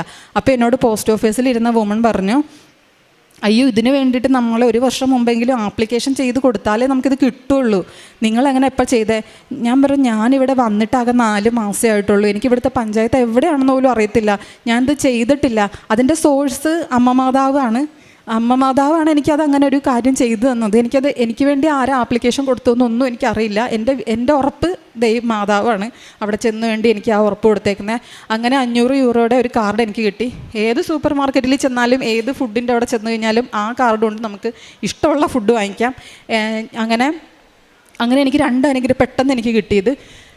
ചോദിക്കുന്നത് അറ്റ് ദ സ്പോട്ട് കിട്ടുവാണ്, അധികം താമസിക്കത്തൊന്നുമില്ല, അപ്പം തന്നെ കിട്ടും. പിന്നെ എൻ്റെ ഞാൻ അച്ഛൻ്റെ ഡെയിലി ബ്രെഡും ധ്യാനം എല്ലാ കാര്യങ്ങളും മുടങ്ങുക ചെയ്യുമായിരുന്നു, കുമ്പസാരിക്കുമായിരുന്നു, കാരുണ്യപ്രവൃത്തികൾ ഇതിൻ്റെ ഇടയ്ക്ക് ഉണ്ടായിരുന്നു. പിന്നെ സെപ്റ്റംബർ 28 എഴുതിയ എക്സാമിൻ്റെ റിസൾട്ട് ഒക്ടോബർ 27 ആയപ്പോൾ വന്നു. ഞാൻ B2 ഫുൾ മോഡ്യൂൾ പാസ്സായി. അതിനുശേഷം പിന്നെ എനിക്കൊരു കടമ്പയെന്ന് വെച്ച് കഴിഞ്ഞാൽ എനിക്ക് അക്സെപ്റ്റൻസിന് വേണ്ടി ജർമ്മനിയിൽ വെക്കണം. അതിന് വെച്ചപ്പോൾ എൻ്റെ രജിസ്ട്രേഷൻ സർട്ടിഫിക്കറ്റ് എക്സ്പയർഡ് ആയതായിരുന്നു. അപ്പോൾ എൻ്റെ ഏജൻറ്റ് പറഞ്ഞു, രജിസ്ട്രേഷൻ സർട്ടിഫിക്കറ്റ് എക്സ്പയർഡ് ആയിക്കഴിഞ്ഞാൽ നിങ്ങൾക്ക് കിട്ടാൻ ബുദ്ധിമുട്ടായിരിക്കും, കാരണം അവരത് വാലിഡിറ്റി ഉള്ളത് ചോദിക്കും, അത് ഉറപ്പാണ്, കിട്ടാനായിട്ട് ഒരു ചാൻസും ഇല്ല. അപ്പം ഞാൻ എനിക്കതിൽ വലിയ കാര്യമൊന്നും തോന്നിയില്ല, കാരണം മാതാവുണ്ടല്ലോ, എൻ്റെ എല്ലാ കാര്യങ്ങളും ഇതുവരെ ചെയ്ത മാതാവാണെങ്കിൽ ദൈവം എന്നോട് നോന്ന് പറഞ്ഞിട്ടില്ല, എൻ്റെ ഇത് പുതുക്കാനും പറഞ്ഞിട്ടില്ല, അതുകൊണ്ട് ഞാൻ ഇതിങ്ങനെ തന്നെ വെക്കുന്നതെന്ന് പറഞ്ഞിട്ട് ഞാൻ വെച്ചു. അത് കഴിഞ്ഞിട്ട് ജനുവരി ഞാൻ ജോലി റിസൈൻ ചെയ്തിട്ട് ഇവിടെ വന്നു. ഞാനിവിടെ വന്ന് ഇവിടെ സാക്ഷ്യത്തിലിരിക്കേണ്ട ഒരു അച്ഛൻ്റെ ബ്ലെസ്സിങ് വാങ്ങിച്ചിട്ട് ഞാൻ കാര്യം പറഞ്ഞു. അപ്പോൾ അച്ഛൻ എന്നോട് പറഞ്ഞു, മാതാവ് അസാധ്യ കാര്യങ്ങളാണ് കാണിച്ചു തരുന്നത്, അതേപോലെ സമയ ചുരുക്കത്തിൻ്റെ മാതാവാണ്, എല്ലാ കാര്യങ്ങളും ശരിയാക്കും എന്ന് പറഞ്ഞു. 2 ദിവസം കഴിഞ്ഞപ്പോൾ എൻ്റെ അക്സെപ്റ്റൻസ് വന്നു. എൻ്റെ ഇൻ്റർവ്യൂവിൽ എനിക്ക് കിട്ടി. ആദ്യത്തേത് എനിക്ക് കിട്ടിയില്ല, 2ാമത്തെ ഇൻ്റർവ്യൂ എനിക്ക് കിട്ടി. അത് കഴിഞ്ഞിട്ട് ഞാൻ വിസയ്ക്ക് അപ്ലൈ ചെയ്തു. വിസയ്ക്ക് അപ്ലൈ ചെയ്ത് കഴിഞ്ഞ് കഴിഞ്ഞപ്പം എനിക്ക് എൻ്റെ വിസ ഇന്ന് വന്നിട്ടുണ്ട്. ഇവിടെ ഞാൻ ഇന്ന് പോയി വിസ വാങ്ങിച്ചിട്ട് ഇവിടെ വന്നാണ് തുറന്നു നോക്കിയത്. അപ്പോൾ എനിക്ക് എൻ്റെ ജർമ്മൻ വിസ കിട്ടിയിട്ടുണ്ട്. എനിക്ക് ഇത്രേ പറയാനുള്ളൂ. നമ്മൾ ഉടമ്പടി എടുത്തു കഴിഞ്ഞാൽ നമുക്ക് വിശ്വാസമല്ല വേണ്ടത്. വിശ്വാസമൊക്കെ യേശുക്രിസ്തുവിൻ്റെ വരവിന് മുമ്പ്, യേശുക്രിസ്തുവിൻ്റെ പീഡാസഹനത്തിനും ഉദ്ധാനത്തിനൊക്കെ മുമ്പ് വിശ്വാസത്തിന് അർത്ഥം ഉണ്ടായിരുന്നു. പക്ഷേ ഇന്ന് ഉടമ്പടിയിലുള്ള ഈ നമ്മളെന്ന് പറയുന്ന ഈ ജനങ്ങൾക്ക് വേണ്ടത് ഒരുറപ്പാണ്. നമ്മുടെ ദൈവം ഇന്നും ജീവിക്കുന്നുണ്ട്. നമ്മളെന്നും നമ്മുടെ എന്ത് കാര്യത്തിലും ദൈവം കൂടെ ഉണ്ടാവും. നമ്മൾ വേറെ ആരുടെ മുമ്പിലും തല താത്തേണ്ട കാര്യമില്ല. ദൈവം നമ്മളെ പൊന്നുപോലെ കൊണ്ടു തുടങ്ങും, കൂട്ടത്തിൽ കൊണ്ടു നടക്കും എന്നുള്ളൊരു ഉറപ്പ് മാത്രമാണ് വേണ്ടത്. പിന്നെ കാരുണ്യപ്രവർത്തികൾ ഞാൻ ഇറ്റലിയിൽ നിന്നപ്പോൾ അധികം ചെയ്യാൻ പറ്റുന്നുണ്ടായിരുന്നില്ല. ഞാനിവിടെ അമ്മയുടെ അടുത്തൊക്കെ പൈസ കൊടുത്തിട്ട് ഏതെങ്കിലും അനാഥാലയങ്ങളിൽ ഫുഡൊക്കെ കൊടുക്കുമായിരുന്നു. നാട്ടിൽ വന്നിട്ട് പിന്നെ ഞാൻ തന്നെ ഫുഡൊക്കെ വാങ്ങിച്ചു കൊടുക്കും. പിന്നെ എൻ്റെ അടുത്ത് വരുന്നവർക്കൊക്കെ എന്താണെങ്കിലും എൻ്റെ കയ്യിലുള്ളത് ഞാൻ കൊടുക്കുമായിരുന്നു. പിന്നെ പ്രേക്ഷിത പ്രവർത്തനമാണെങ്കിൽ ഞാൻ പത്രം വാങ്ങിച്ച് കൊടുക്കാറുണ്ട്. ഇവിടെ വരുമ്പം ഇപ്പം ഈ 3 മാസമേ ഞാൻ വന്നിട്ട് ഈ 3 മാസത്തിനുള്ളിൽ വരുമ്പോഴേ ഞാൻ 3 കെട്ട് പത്രം അല്ലെങ്കിൽ 4 കെട്ട് പത്രമൊക്കെ വാങ്ങിച്ച് ഞാൻ ഒരു പ്രാവശ്യം വേളാങ്കണ്ണി പോയപ്പോൾ അവിടെ എല്ലാവർക്കും കൊണ്ട് കൊടുത്തു. അങ്ങനെയൊക്കെ ഞാൻ പ്രേക്ഷിത പ്രവർത്തനമൊക്കെ ചെയ്യായിരുന്നു. അങ്ങനെ എന്നെ ഒരുപാട് അനുഗ്രഹിച്ച് എനിക്ക് വെറും ഒരു പൊട്ടിയായിരുന്നു എനിക്ക് ഈ ജർമ്മനിലുള്ളൊരു വിസ തന്നിട്ടുണ്ടെങ്കിൽ അത് മാതാവിൻ്റെ ഒരു ഒറ്റ അനുഗ്രഹം കൊണ്ട് മാത്രമാണ്. ഉടമ്പടിയിലുള്ള ദൈവത്തിൻ്റെ അനുഗ്രഹം മാത്രമാണ്. അമ്മയ്ക്കും തിരുക്കുമാരനും ഒരുപാട് നന്ദി.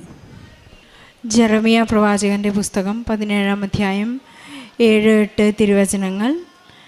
കർത്താവിൽ ആശ്രയിക്കുന്നവൻ അനുഗ്രഹീതൻ, അവൻ്റെ പ്രത്യാശ അവിടുന്ന് തന്നെ. അവൻ ആറ്റുതീരത്ത് നട്ട മരം പോലെയാണ്, അത് വെള്ളത്തിലേക്ക് വേരൂന്നിയിരിക്കുന്നു. അത് വേനൽക്കാലത്തെ ഭയപ്പെടുന്നില്ല, അതിൻ്റെ ഇലകൾ എന്നും പച്ചയാണ്. വരൾച്ചയുടെ കാലത്തും അതിന് ഉത്കണ്ഠയില്ല, അത് ഫലം നൽകിക്കൊണ്ടേയിരിക്കും. നീതു എന്ന ഈ മകളുടെ പ്രത്യക്ഷീകരണ സാക്ഷ്യത്തിലൂടെ നമുക്ക് മനസ്സിലാകുന്നത് തന്നെയാണ്. ഈശോയ്ക്ക് വിശന്നപ്പോൾ ഒരു അത്തിമരച്ചൂട്ടിൽ വന്ന് ഇലകൾ ചൂടി നിൽക്കുന്ന മരത്തോട് ഫലം ചോദിച്ചപ്പോൾ അതിൽ ഇലകൾ മാത്രം കാണിച്ച് ഈശോയെ കളിയാക്കിയ ഒരു സംഭവം നാം സുവിശേഷത്തിൽ വായിക്കുന്നുണ്ട്. അങ്ങനെ ആ വൃക്ഷത്തെ ശപിച്ചതായും പിന്നീട് ശിഷ്യന്മാരും ഈശോയും കൂടി നടന്നു വരുമ്പോൾ ആ വൃക്ഷം ഉണങ്ങി നിൽക്കുന്നതായൊക്കെ നാം കാണുന്നുണ്ട്. ഫലം തരാത്ത കാലത്താണ് ഈശോ അതിൽ നിന്ന് ഫലം ചോദിച്ചതെന്ന് കൃത്യമായി സുവിശേഷം പറയുന്നു. ഫലം തരാത്ത കാലത്ത് എങ്ങനെയാണ് മാങ്ങപ്പഴം ഉണ്ടാകാത്ത കാലത്ത് എങ്ങനെയാണ് മാങ്ങപ്പഴം ഉണ്ടാകുന്നത് എന്നതുപോലെയാണ്. പക്ഷേ ആറ്റുതീരത്ത് നട്ട ഒരു വൃക്ഷം പോലെ ഉടമ്പടിയിലായിരിക്കുന്ന മക്കൾക്ക് എപ്പോഴും ഫലം ചൂടി നിൽക്കാനുള്ള ചില മാങ്ങയുണ്ടല്ലോ. 12 മാസം എന്ന് പേരുള്ളൊരു മാങ്ങയുണ്ട്. അത് 12 മാസവും മൂവാണ്ടൻ മാങ്ങ 12 മാസവും മാങ്ങ തരുന്ന അതുപോലെ നമുക്ക് ഫലം ചൂടി നിൽക്കുന്ന ഒരു കാലഘട്ടത്തിലേക്കാണ്, ഒരു മേഖലയിലേക്കാണ് ഉടമ്പടി നമ്മെ ക്ഷണിച്ചിരിക്കുന്നത്.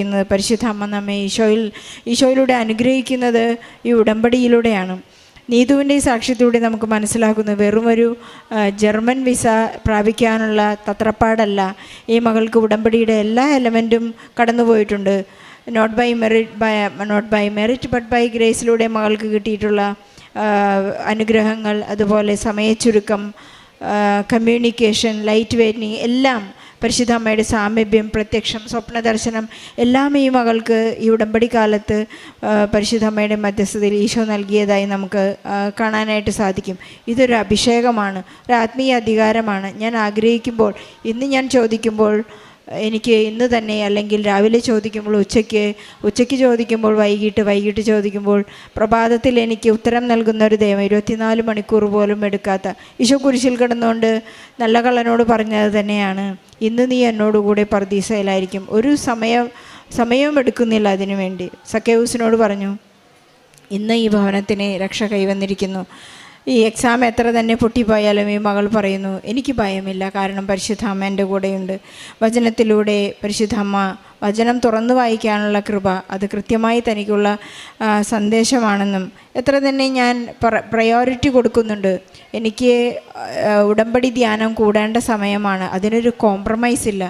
പക്ഷേ ആ കോംപ്രമൈസ് ഇല്ലാതെ പ്രവർത്തിച്ച ആ നിമിഷം തന്നെ ഉപേക്ഷിച്ച് കളഞ്ഞ ജോലിക്കാർ തന്നെ മകളെ തിരിച്ചു വിളിച്ച് വീട്ടിൽ തന്നെ ജോലിക്ക് വയ്ക്കുകയും നല്ല ഒരു സാധ്യതകളും താൻ ആഗ്രഹിക്കുന്നതിനപ്പുറം ജീവിതത്തിനുള്ള എല്ലാ നിവൃത്തിയും ഫിനാൻഷ്യൽ ഹെൽപ്പ് ഈശോ നൽകുന്നതായിട്ടെല്ലാം ഈ മകളോട് ഏറ്റുപറയുന്നുണ്ട്. തിരിച്ചു വിളിക്കുന്ന, തിരിച്ചു നടക്കുന്ന ഒരു അനുഭവത്തിലേക്ക് നാം വരുമ്പോൾ ഈശോ നമ്മോട് കൂടെ നടക്കുന്നു. പരിശുദ്ധ അമ്മായിനെ നമ്മെ സഹായിക്കുന്നു എന്നാണ് ഇതുവിൻ്റെ സാക്ഷ്യം നമ്മെ ഓർമ്മിപ്പിക്കുന്നത്. ഒന്ന് മാത്രമേ ചെയ്യാനുള്ളൂ, ഇസഹാക്കിൻ്റെയും അബ്രഹാത്തിൻ്റെയും ഇസഹാക്കിൻ്റെയും യാക്കോബിൻ്റെയും ദൈവം എന്ന് ഈ മകൾ പറഞ്ഞതുപോലെ ദൈവം നമ്മോട് കൂടെ സഞ്ചരിക്കുന്നു. അവൻ ഇമ്മാനുവേലാണ്, ദൈവം നമ്മോട് കൂടെ. അവൻ ഒരിക്കലും അകന്നിരിക്കുന്നില്ല, നാം ഓരോരുത്തരുമാണ് അകന്നു പോകുന്നത്. നീതുവിന് ലഭിച്ച എല്ലാ അനുഗ്രഹങ്ങൾക്കും കൃപകൾക്കും അഭിഷേകത്തിനും ആത്മീയ അധികാരത്തിനുമെല്ലാം ഈശോയ്ക്കും പരിശുദ്ധ അമ്മയ്ക്കും നന്ദി പറഞ്ഞ് നല്ലൊരു കയ്യടിയോടെ ഈ സാക്ഷ്യം. എൻ്റെ പേര് ജോഷി. ഞങ്ങൾ UK നിന്നാണ് വരുന്നത്. ഞങ്ങളുടെ ബേസിക്കലി എന്താ പറയുക, താമസിക്കുന്നത് കർണാടകത്ത് ബെൽത്തങ്കടി രൂപതയിൽ നിന്നാണ്. ഞങ്ങൾ രൂപതയാണ് ഞങ്ങളുടെ. ദേവഗിരി ഇടവകയും കുന്താപുര ഇടവകയിൽ നിന്നാണ് ഞങ്ങൾ വരുന്നത്. ആദ്യമേ തന്നെ അമ്മ മാതാവിനും ദിവ്യതിരുക്കുമാരനും കോടാനുകൂടി നന്ദി പറയുന്നു. അമ്മയുടെ കാൽപാദത്തിനിടയിൽ വന്ന് നന്ദി പറയാനുള്ള കൃപയും ആരോഗ്യവും ആയുസ്സും ദൈവാനുഗ്രഹവും ദൈവശക്തിയും തന്ന അനുഗ്രഹിച്ചതിന് കോടാനുകൂടി നന്ദി പറഞ്ഞുകൊണ്ട് ഞങ്ങളുടെ സാക്ഷ്യം തുടങ്ങുകയാണ്. ഞാൻ 2022 ഒരു തവണ സാക്ഷ്യം പറഞ്ഞിട്ടാണ് UK പോയത്. ഞങ്ങൾ UK പോകാൻ നേരത്ത് ഹസ്ബൻഡ് ജർമ്മനിയിലായിരുന്നു. അവിടെ വന്നിട്ട് ഞങ്ങൾക്ക് നിയർലി ഒരു 30 lakhs കട ഉണ്ടായിരുന്നു. ഞങ്ങൾ എവറി 90 days ഉടമ്പടിയിൽ ഞങ്ങൾ ഇവിടുന്ന് 2 തവണ പുതുക്കിയിട്ടാണ് പോയത്. പക്ഷേ ഞങ്ങൾ സ്റ്റിൽ ഞങ്ങളവിടെ ഉടമ്പടി പുതുക്കിക്കൊണ്ടാണ് ഈ 4 വർഷം ജീവിച്ചത്. അപ്പം ഞങ്ങൾക്ക് 30 lakhs കട ഉണ്ടായിരുന്നു. ഞങ്ങൾ എവരി ഉടമ്പടിയിൽ ഇങ്ങനെ എഴുതി വെച്ച് പ്രാർത്ഥിച്ച്, ഞങ്ങളത് ടാർഗറ്റ് വെച്ച് പ്രാർത്ഥിച്ചുകൊണ്ട് ഞങ്ങളത് വിത്തിൻ 1 yearൻ്റെ ഉള്ളിൽ കടങ്ങളെല്ലാം തീർത്തു. അത് കഴിഞ്ഞിട്ട് ഞങ്ങൾക്ക് ബേബി പ്ലാൻ, ഞങ്ങളുടെ കല്യാണം കഴിഞ്ഞ് 4 year കഴിഞ്ഞിട്ടാണ്, ഇപ്പം 5 year ആയി. 4 year കഴിഞ്ഞിട്ടാണ് ഞങ്ങൾക്ക് ബേബി ഉണ്ടായത്. ഞങ്ങൾ ആദ്യം കൊച്ചു വേണ്ട എന്ന് പ്ലാൻ ചെയ്തു. ഞങ്ങളുടെ ലക്ഷ്യത്തിലെത്തിയിട്ട് മതി എന്ന് പ്ലാൻ ചെയ്തു. പക്ഷേ ഞങ്ങളുടെ ലക്ഷ്യത്തിലെത്തി. ഞങ്ങൾ കൊച്ചങ്ങളുടെ പ്ലാൻ ചെയ്തപ്പോൾ ഞങ്ങൾക്ക് എന്താ പറയുക, കുട്ടികളുണ്ടാവുന്നില്ലായിരുന്നു. പിന്നെ ബാക്ക് ടു ഉടമ്പടിയിൽ ഞങ്ങൾ നിയോഗം വെച്ചു, തൈലം തൂത്ത് പ്രാർത്ഥിക്കാൻ തുടങ്ങി. ദൈവത്തിനോട് മാപ്പ് ചോദിച്ചു. ഞങ്ങൾ ദൈവം തന്ന സമയത്ത് ഞങ്ങൾ സ്വീകരിക്കാതെ ഇരുന്നതിനെ മാപ്പ് ചോദിച്ചുകൊണ്ട് പ്രാർത്ഥിച്ചു. 4 year ആയപ്പോഴേക്കും മാതാവ് ഞങ്ങൾക്ക് ഒരു പെൺകുഞ്ഞിനെ തന്ന് അനുഗ്രഹിച്ചു. അവൾക്ക് ഞങ്ങൾ സങ്കീർത്തനത്തിൽ നിന്ന് എടുത്തൊരു വേർഡിലാണ് പേരിട്ടേക്കുന്നത്, സെല മരിയ ജോസഫ് എന്ന്. അവൾ ആദ്യമായിട്ടാണ് UK നാട്ടിലേക്ക് വരുന്നത്. അമ്മയുടെ തിരുനടയിൽ വന്ന് സാക്ഷ്യം പറയാനാണ് കുഞ്ഞിനെ കൊണ്ടുവന്നത്. 3ാമത്തെ സാക്ഷ്യമാണ്, ഞങ്ങൾ നാട്ടിലൊരു പ്രോപ്പർട്ടി വാങ്ങിച്ചു. more than 70 lakhs കടം എടുത്തിട്ടാണ് ഞങ്ങൾ പ്രോപ്പർട്ടി വാങ്ങിച്ചത്. അത് വാങ്ങിച്ചത് മമ്മിയുടെ ഒരു കസിൻ്റെ സ്ഥലമായിരുന്നു. പക്ഷേ ബ്രോക്കറും കസിൻ അങ്കിളും കൂടി ഞങ്ങളെ ചതിച്ചതായി ഞങ്ങൾ മേടിച്ച് കഴിഞ്ഞിട്ടാണ് അറിഞ്ഞത്. ഞങ്ങൾക്ക് നല്ലൊരു ബാധ്യതയായിരുന്നു ആ ഒരു കടം തീർക്കാൻ വേണ്ടിയിട്ട്. പക്ഷേ ബേബി ആയപ്പം UK ഞങ്ങളുടെ പേരൻസിനെ ആരെയും കൊണ്ടുപോകാൻ പറ്റിയൊരു സാഹചര്യം അല്ലായിരുന്നു. പ്രോസസ്സും കാര്യങ്ങളൊക്കെ പ്ലാൻ ചെയ്തപ്പം ഇവിടുത്തെ ഒരു സാഹചര്യം കൊണ്ട് ഞങ്ങൾക്ക് കൊണ്ടുപോകാൻ പറ്റിയില്ല. അപ്പം 2 പേരും ബേബീനെ മാനേജ് ചെയ്ത് ഞങ്ങൾക്ക് ഇവിടുത്തെ പ്രോപ്പർട്ടീനെ മാനേജ് ചെയ്യാൻ പാടായ കാരണം ഞങ്ങളത് സെയിൽ ചെയ്യാൻ നോക്കി. പക്ഷേ ഞങ്ങളുടെ കസിൻ അങ്കിൾ ഒരു more than 4 year ട്രൈ ചെയ്തിട്ടാണ് ഞങ്ങൾക്കത് സെയിൽ ചെയ്തത്. പക്ഷേ ഞങ്ങൾ ഉടമ്പടിയിലുള്ള കാരണം ഞങ്ങൾക്കൊരു വിശ്വാസം ഉണ്ടായിരുന്നു, ഞങ്ങൾക്ക് എത്രയും പെട്ടെന്ന് സെയിൽ ചെയ്യാൻ പറ്റുമെന്ന്. ഞങ്ങളത് ബ്രോക്കറിനോടൊക്കെ ഹാൻഡ് ഓവർ കൊടുത്തപ്പോൾ അവർ പറഞ്ഞു, ഈ സ്ഥലം ഉടനെ ഒന്നും വിറ്റ് പോകില്ല, നിങ്ങൾ തന്നെ അത് നടത്തിക്കൊണ്ട് പോകുന്നതായിരിക്കും നല്ലത്, ഒരിക്കലും ഇത് വിറ്റ് പോകാനുള്ള വഴികളൊന്നും ഇല്ല എന്ന് പറഞ്ഞു. പക്ഷേ ഹസ്ബൻഡും ഞാനും പറഞ്ഞു, ഞങ്ങൾ ഉടമ്പടിയിലാണ്, ഉടമ്പടിയിൽ നിന്ന് കിട്ടിയൊരു സ്ഥലമാണ്, പക്ഷേ അത് ഞങ്ങൾക്ക് ചേർന്ന സ്ഥലമല്ലെങ്കിൽ അത് മാതാവ് ഞങ്ങളിൽ നിന്ന് ഞങ്ങൾക്കൊരു നഷ്ടമില്ലാത്ത രീതിയിൽ അത് ഞങ്ങളിൽ നിന്ന് ഒഴിവാക്കി തരുമെന്ന് ഞങ്ങൾ പൂർണ്ണമായിട്ട് വിശ്വസിച്ചു. പക്ഷേ അതിനകത്ത് ഞങ്ങൾ ശക്തമായി ഇരുന്ന് പ്രാർത്ഥിച്ച കാരണം വിത്തിൻ 6 months ഉള്ളിൽ ഞങ്ങൾക്ക് more than 70 lakhs കടം തീർത്ത് ഞങ്ങൾക്ക് എന്താ പറയുക, സേവിങ്സായിട്ടും ഞങ്ങളുടെ കടങ്ങൾ തീർത്ത് ഞങ്ങൾക്ക് സേവിങ്സ് ആയിട്ടും ഉള്ളൊരു തുക ആയിട്ട് മാതാവ് ഞങ്ങൾക്കത് സെയിൽ ചെയ്തു തന്നു. ലാസ്റ്റ് സാറ്റർഡേ ആയിരുന്നു അതിൻ്റെ രജിസ്ട്രേഷൻ. മാതാവ് അനുഗ്രഹിച്ചത് ഭംഗിയായിട്ട് പോയി.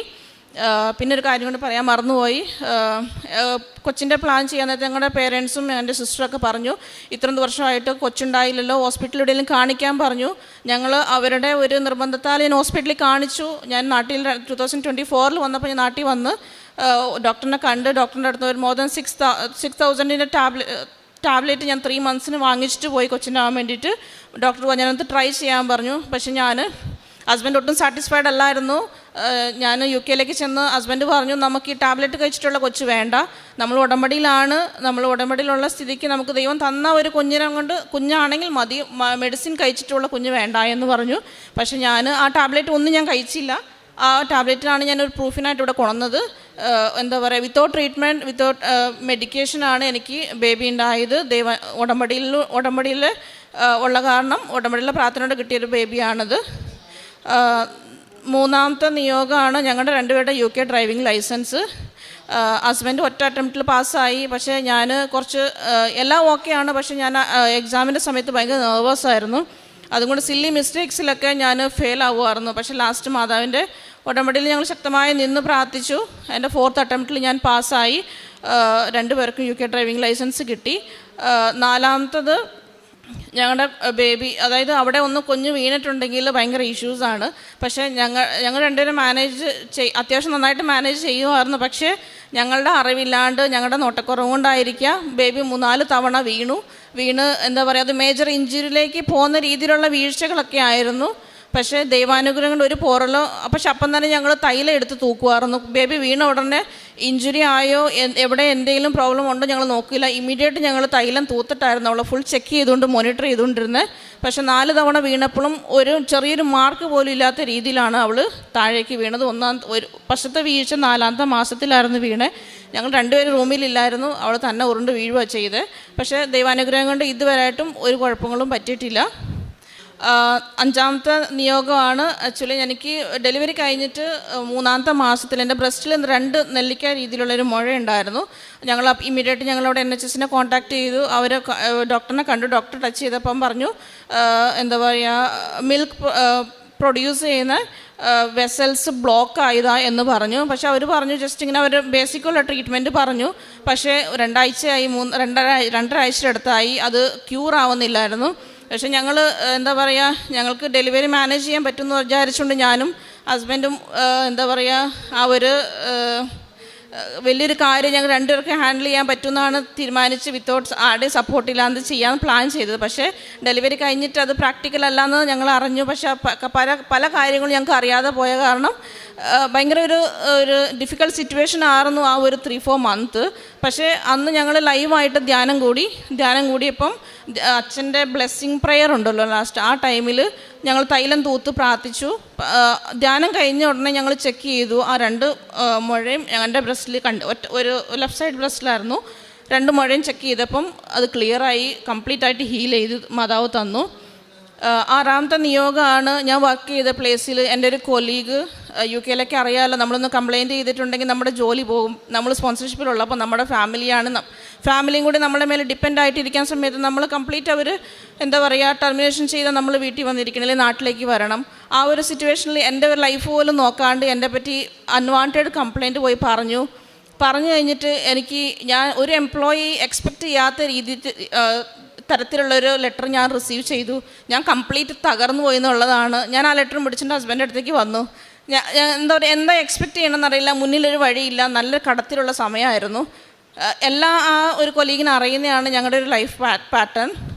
പക്ഷേ ഞാൻ വന്നൊരു വേർഡ് എടുത്തപ്പോൾ എനിക്ക് കിട്ടിയ വേർഡാണ്, മാതാവിനോട് പ്രാർത്ഥിച്ചെടുത്തൊരു വേർഡാണ്, you will know the truth will make you free എന്ന് പറഞ്ഞു. ഞാൻ ആ ലെറ്റർ മാതാവിന് സമർപ്പിച്ചു, മാതാവിൻ്റെ അടുത്ത് കൊടുത്തു. വിത്തിൻ 6 മന്തിൻ്റെ ഉള്ളിൽ മാതാവ് എനിക്ക് അതിനുള്ളൊരു സൊല്യൂഷൻ തന്നു. പക്ഷേ അത് കഴിഞ്ഞിട്ട് ഞാൻ ആ ഒരു കൊലീഗിന് വേണ്ടിയിട്ട് ഞാൻ നിരന്തരം പ്രാർത്ഥിച്ച് എന്താ പറയുക, പീസ്ഫുൾ വർക്ക് ചെയ്യാനുള്ളൊരു അറ്റ്മോസ്ഫിയർ ഞങ്ങൾക്ക് മാതാവ് ഒരുക്കി തന്നു. അതുപോലെ തന്നെ ഞങ്ങളുടെ പ്രേക്ഷിത പ്രവർത്തനം എന്ന് പറയുമ്പോൾ ദശാംശം ഞങ്ങൾ എന്താ പറയുക എവറി മന്ത് പറ്റില്ലെങ്കിലും മോസ്റ്റ് ഓഫ് ദ മന്ത്സ് ഞങ്ങൾ കൊടുത്ത് സഹായിക്കും. അതുപോലെ തന്നെ ഞാൻ ഇവിടുന്ന് പോയപ്പം പത്രം കൊണ്ടുപോയായിരുന്നു. പിന്നെ എൻ്റെ അനിയൻ ഇവിടെ ഉടമ്പടിയിലുണ്ടായിരുന്നു. അവനോട് പറഞ്ഞ് ഒരു തവണ പത്രം ഞാൻ UK കൊണ്ടുപോയി, 2 തവണ UK കൊണ്ടുപോയി ഇംഗ്ലീഷ് പള്ളിയിൽ ഞാൻ വിതരണം ചെയ്തായിരുന്നു. പിന്നെ ഞങ്ങൾ ഉടമ്പടിയിലുള്ള കാരണം സത്യം പറഞ്ഞിട്ടുണ്ടെങ്കിൽ ഞങ്ങൾക്ക് നല്ലൊരു മാതാവിൻ്റെ പ്രൊട്ടക്ഷൻ ഉണ്ട്. എന്ത് സംഭവിച്ചാലും ഞങ്ങൾ അതിനകത്ത് ക്വിക്ക്ലി കയറി വരും. ആൾക്കാർ പലരും ചോദിക്കും ഇതെങ്ങനെ കയറി വരും, എങ്ങനെ സാധിക്കുമെന്ന് ചോദിക്കും. പക്ഷേ പലപ്പോഴും ഞങ്ങൾ ഉടമ്പടിയിൽ വീഴ്ചകൾ വരാറുണ്ട്. ഉടമ്പടിയുടെ പ്രാർത്ഥനകളൊക്കെ സമയം തെറ്റാറുണ്ട്. പല പ്രേയറുകൾ ചെല്ലാൻ ബൈബിളൊക്കെ വായിക്കാൻ പറ്റാത്തൊരവസ്ഥയുണ്ട്. പള്ളിയിൽ ഡെയിലി പോകാൻ പറ്റാത്തൊരവസ്ഥയുണ്ടെങ്കിലും ഞങ്ങളെ കൊണ്ട് ആവുന്ന രീതിയിൽ, പ്രത്യേകിച്ച് ഞങ്ങൾ രണ്ടുപേരും ഒന്നിച്ചാണ് ഉടമ്പടി ചെയ്യുന്നത്. ഞാൻ ഉടമ്പടി എടുത്തെങ്കിലും ഞങ്ങൾ ഈക്വലായിട്ടാണ് പ്രെയർ ചെയ്യുന്നതും എല്ലാ കാര്യങ്ങളും ചെയ്യുന്നതും. പക്ഷേ എന്നാലും മാതാവിൻ്റെ ഫുൾ പ്രൊട്ടക്ഷൻ ഞങ്ങളുടെ കൂടെ എപ്പോഴും ഉണ്ടെന്നുള്ളതാണ്. ഒരു ദിവസം പോലും ഒരു പ്രാവശ്യം പോലും ഞങ്ങൾക്ക് ഒരു മാതാവിൻ്റെ ഫീലിങ്സ് അറിയാൻ പറ്റുന്ന ഒരു എന്താ പറയുക ഒരു സാഹചര്യമാണ് ഞങ്ങളുടെ ഈ സ്റ്റിൽ നൗ ഞങ്ങൾ അനുഭവിച്ചുകൊണ്ടിരിക്കുന്നത്. ആത്മീയ ജീവിതം അവിടെ ഞങ്ങൾക്ക് മലയാള പള്ളിയും കാര്യങ്ങളൊക്കെ ഉണ്ട്. അവിടെ കാറ്റഗിസത്തിലെ ടീച്ചറായിട്ട് ഞാൻ പഠിപ്പിക്കുന്നുമുണ്ട്. അപ്പം ഞാൻ ആ രീതിയിലൊക്കെ ആത്മീയ ജീവിതത്തിൽ പോകാറുണ്ട്. പിന്നെ പള്ളിയിൽ ഞാൻ സൺഡേസ് അയ്യത്തം മുടക്കാതെ പോകാറുണ്ട്. പിന്നെ ഡെയിലി എനിക്ക് പറ്റിയില്ലെങ്കിൽ ഹസ്ബൻഡ് പോകാറുണ്ട്. ഞാൻ നൈറ്റ് ചെയ്യുന്ന കാരണം മോർണിംഗ് മാസസ് പാടാണ്. എന്നാലും എന്നെ കൊണ്ട് ആവുന്ന രീതിയിൽ ഞങ്ങൾ ട്രൈ ചെയ്യുന്നുണ്ട്. കുമ്പസാരം ആണെങ്കിൽ 1 മന്ത് അല്ലെങ്കിൽ 1.5 മന്തിൻ്റെ ഉള്ളിൽ ഞങ്ങൾ കുമ്പസാരിക്കാറുണ്ട്. കുടുംബ പ്രാർത്ഥനയാണെങ്കിൽ ഞങ്ങൾ എന്താ പറയുക ഒരു ടൈം വെച്ചിട്ട് ഞങ്ങൾ മോർണിംഗ് ആണെങ്കിൽ മോർണിംഗ് പ്രെയർ ഇത് എന്താ പറയുക സന്ധ്യാപ്രാർത്ഥന മോർണിംഗ് അല്ല ഞങ്ങളിപ്പോൾ രണ്ടുപേരും ഒന്നിച്ചുള്ള രീതിയിലാണ്. ഞങ്ങൾ ഓപ്പോസിറ്റ് ഷിഫ്റ്റാണ് എടുക്കുന്നത്. അപ്പം എപ്പോഴാണ് ഞങ്ങൾ രണ്ടുപേരും ഒന്നിച്ച് ഒന്നാ ഈവനിങ് ഒന്നാ മോർണിംഗ് ഞങ്ങളത് കുടുംബ പ്രാർത്ഥന ചെല്ലാറുണ്ട്. ബൈബിൾ വായന ഞങ്ങൾക്ക് വായിക്കാൻ ഹാഫ് ആൻ അവർ പറ്റിയില്ലെങ്കിലും ഓഡിയോ കേൾക്കാറുണ്ട്. ഡെയിലി ബ്രെഡ് ഞങ്ങൾ കൂടാറുണ്ട്. മോർണിംഗ് ചില ദിവസങ്ങളിൽ തെറ്റാറുണ്ടെങ്കിൽ സമയം എന്താ പറയുക മോർണിംഗ് പറ്റിയില്ലെങ്കിലും ആ ദിവസങ്ങളിൽ കൂടാറുണ്ട്. ചില ദിവസങ്ങളിൽ മിസ്സാവാറുണ്ട്. പക്ഷേ ധ്യാനം ഞങ്ങൾ മുടങ്ങാറില്ല. ലൈവായിട്ട് ചില ദിവസങ്ങൾ കൂടാൻ പറ്റിയില്ലെങ്കിലും ആ വീക്കിൻ്റെ ഉള്ളിൽ ഞങ്ങളത് കൂടി തീർത്ത് അതിൻ്റെ ബ്ലെസ്സിങ് വാങ്ങിക്കാറുണ്ട്. ഇത്രയധികം അനുഗ്രഹങ്ങൾ തന്ന ദൈവമാതാവിനും ദിവ്യ തിരുക്കുമാരനും കൊടാനുകൂടി നന്ദി പറഞ്ഞുകൊണ്ട് എൻ്റെ സാക്ഷ്യം നിർത്തുന്നു. Thank you. അവരുടെ കഷ്ടതകളിൽ ദൂതനെ അയച്ചില്ല. അവിടുന്ന് തന്നെയാണ് അവരെ രക്ഷിച്ചത്. തൻ്റെ കരുണയിലും സ്നേഹത്തിലും അവിടുന്ന് അവരെ കരങ്ങളിൽ വഹിച്ചു. യെശയ്യാ പ്രവാചകൻ്റെ പുസ്തകം 63-ാം അധ്യായം 9-ാം വചനമാണ്. നമ്മുടെ കഷ്ടതകളിൽ നമ്മുടെ വേദനകളിൽ കൂടെ നിൽക്കുന്ന ഒരു ദൈവത്തിൻ്റെ സ്നേഹവും കരുതലുമാണ് നാം ഓരോ ഉടമ്പടി സാക്ഷ്യങ്ങളിൽ മനസ്സിലാക്കാൻ സാധിക്കുന്നത്. ഉടമ്പടി വഴി ആ ദൈവ സാന്നിധ്യം കൂടുതൽ അനുഭവിക്കാനായിട്ടാണ് നമുക്ക് സാധിക്കുന്നത്. ഉടമ്പടി ഒരു സ്നേഹബന്ധമാണ്, സ്നേഹത്തിലേക്കുള്ള ഒരു വീണ്ടെടുപ്പാണ്. ഒരിക്കലും നാം ഒറ്റയ്ക്കല്ല എന്നൊരു ഉറപ്പാണ് ഉടമ്പടിയിൽ നമുക്കുള്ളത്. ദൈവം രക്ഷിക്കും. എന്നോട് കരുണയുള്ള ഒരു സ്നേഹമുള്ള ആ ദൈവത്തിൻ്റെ ആ അമ്മയുടെ കരങ്ങളിലാണ് ഞാൻ എൻ്റെ ജീവിതത്തെ ഏൽപ്പിക്കുന്നത് എന്ന് നാം സമർപ്പിച്ച് പ്രാർത്ഥിക്കുന്നത്. മേരി എന്ന സഹോദരിയുടെ സാക്ഷ്യത്തിലും ഈശോയുടെയും അമ്മയുടെയും സ്നേഹം അടുത്തറിഞ്ഞ ഒരു ദൈവാനുഭവ സാക്ഷ്യമാണ്. കൃപാസനത്തിൽ ഡിസംബർ 7-ാം തീയതി ഉച്ചകഴിഞ്ഞ് 2:30 പരിശുദ്ധ അമ്മ പ്രത്യക്ഷപ്പെട്ടപ്പോൾ ദുരന്തം വരാൻ പോകുന്നു, പ്രാർത്ഥിക്കുക എന്നുള്ള മെസ്സേജുമായിട്ടാണ്, സന്ദേശമായിട്ടാണ് അമ്മ വന്നത്. ഇന്നും ഈ സന്ദേശം ഉടമ്പടി മക്കളുടെ ജീവിതത്തിലും അമ്മ തരുന്നുണ്ട്. ആ സന്ദേശങ്ങൾ ഒരു പക്ഷേ വചനത്തിലൂടെ ആവാം, പല വ്യക്തികളിലൂടെ ആവാം, പല സാഹചര്യങ്ങളിലൂടെ ആവാം.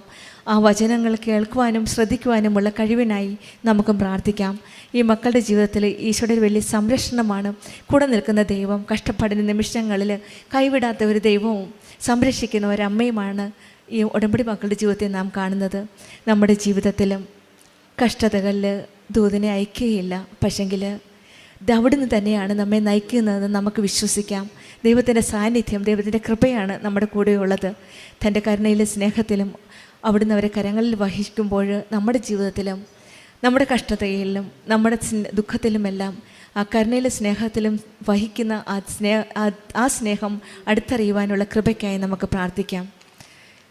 മേരി പുളിവേലിനും കുടുംബത്തിൽ ലഭിച്ച എല്ലാ അനുഗ്രഹങ്ങൾക്കും, പ്രത്യേകിച്ചും ഈ കുഞ്ഞിനെ ലഭിച്ചതിനും മറ്റെല്ലാ അനുഗ്രഹങ്ങളും, കഷ്ടതയിൽ കൂടെ നിന്ന് ആ ദൈവത്തിൽ നിന്ന് കിട്ടിയ എല്ലാ അനുഗ്രഹങ്ങൾക്കും നമ്മൾക്ക് കരങ്ങളടിച്ച് ദൈവത്തെ മഹത്വപ്പെടുത്താം. യേശുവേ നന്ദി. അമ്മയ്ക്കും ഈശോയ്ക്കും മഹത്വം ഉണ്ടായിരിക്കട്ടെ. എൻ്റെ പേര് ഷെറിൻ. ഞാൻ തൃശ്ശൂർ ജില്ലയിൽ ഇരിഞ്ഞാലക്കുട രൂപതയിൽ കുമ്പിടി എന്ന സ്ഥലത്തു നിന്നാണ് വരുന്നത്. ഞാനിപ്പോൾ അയർലൻഡിൽ രജിസ്റ്റേർഡ് നഴ്സായിട്ട് വർക്ക് ചെയ്യുകയാണ്. അത് സാക്ഷ്യപ്പെടുത്താൻ വേണ്ടി ഞാനിന്ന് ഇവിടെ നിൽക്കുന്നത്. വെക്കേഷന് വന്നതാണ്.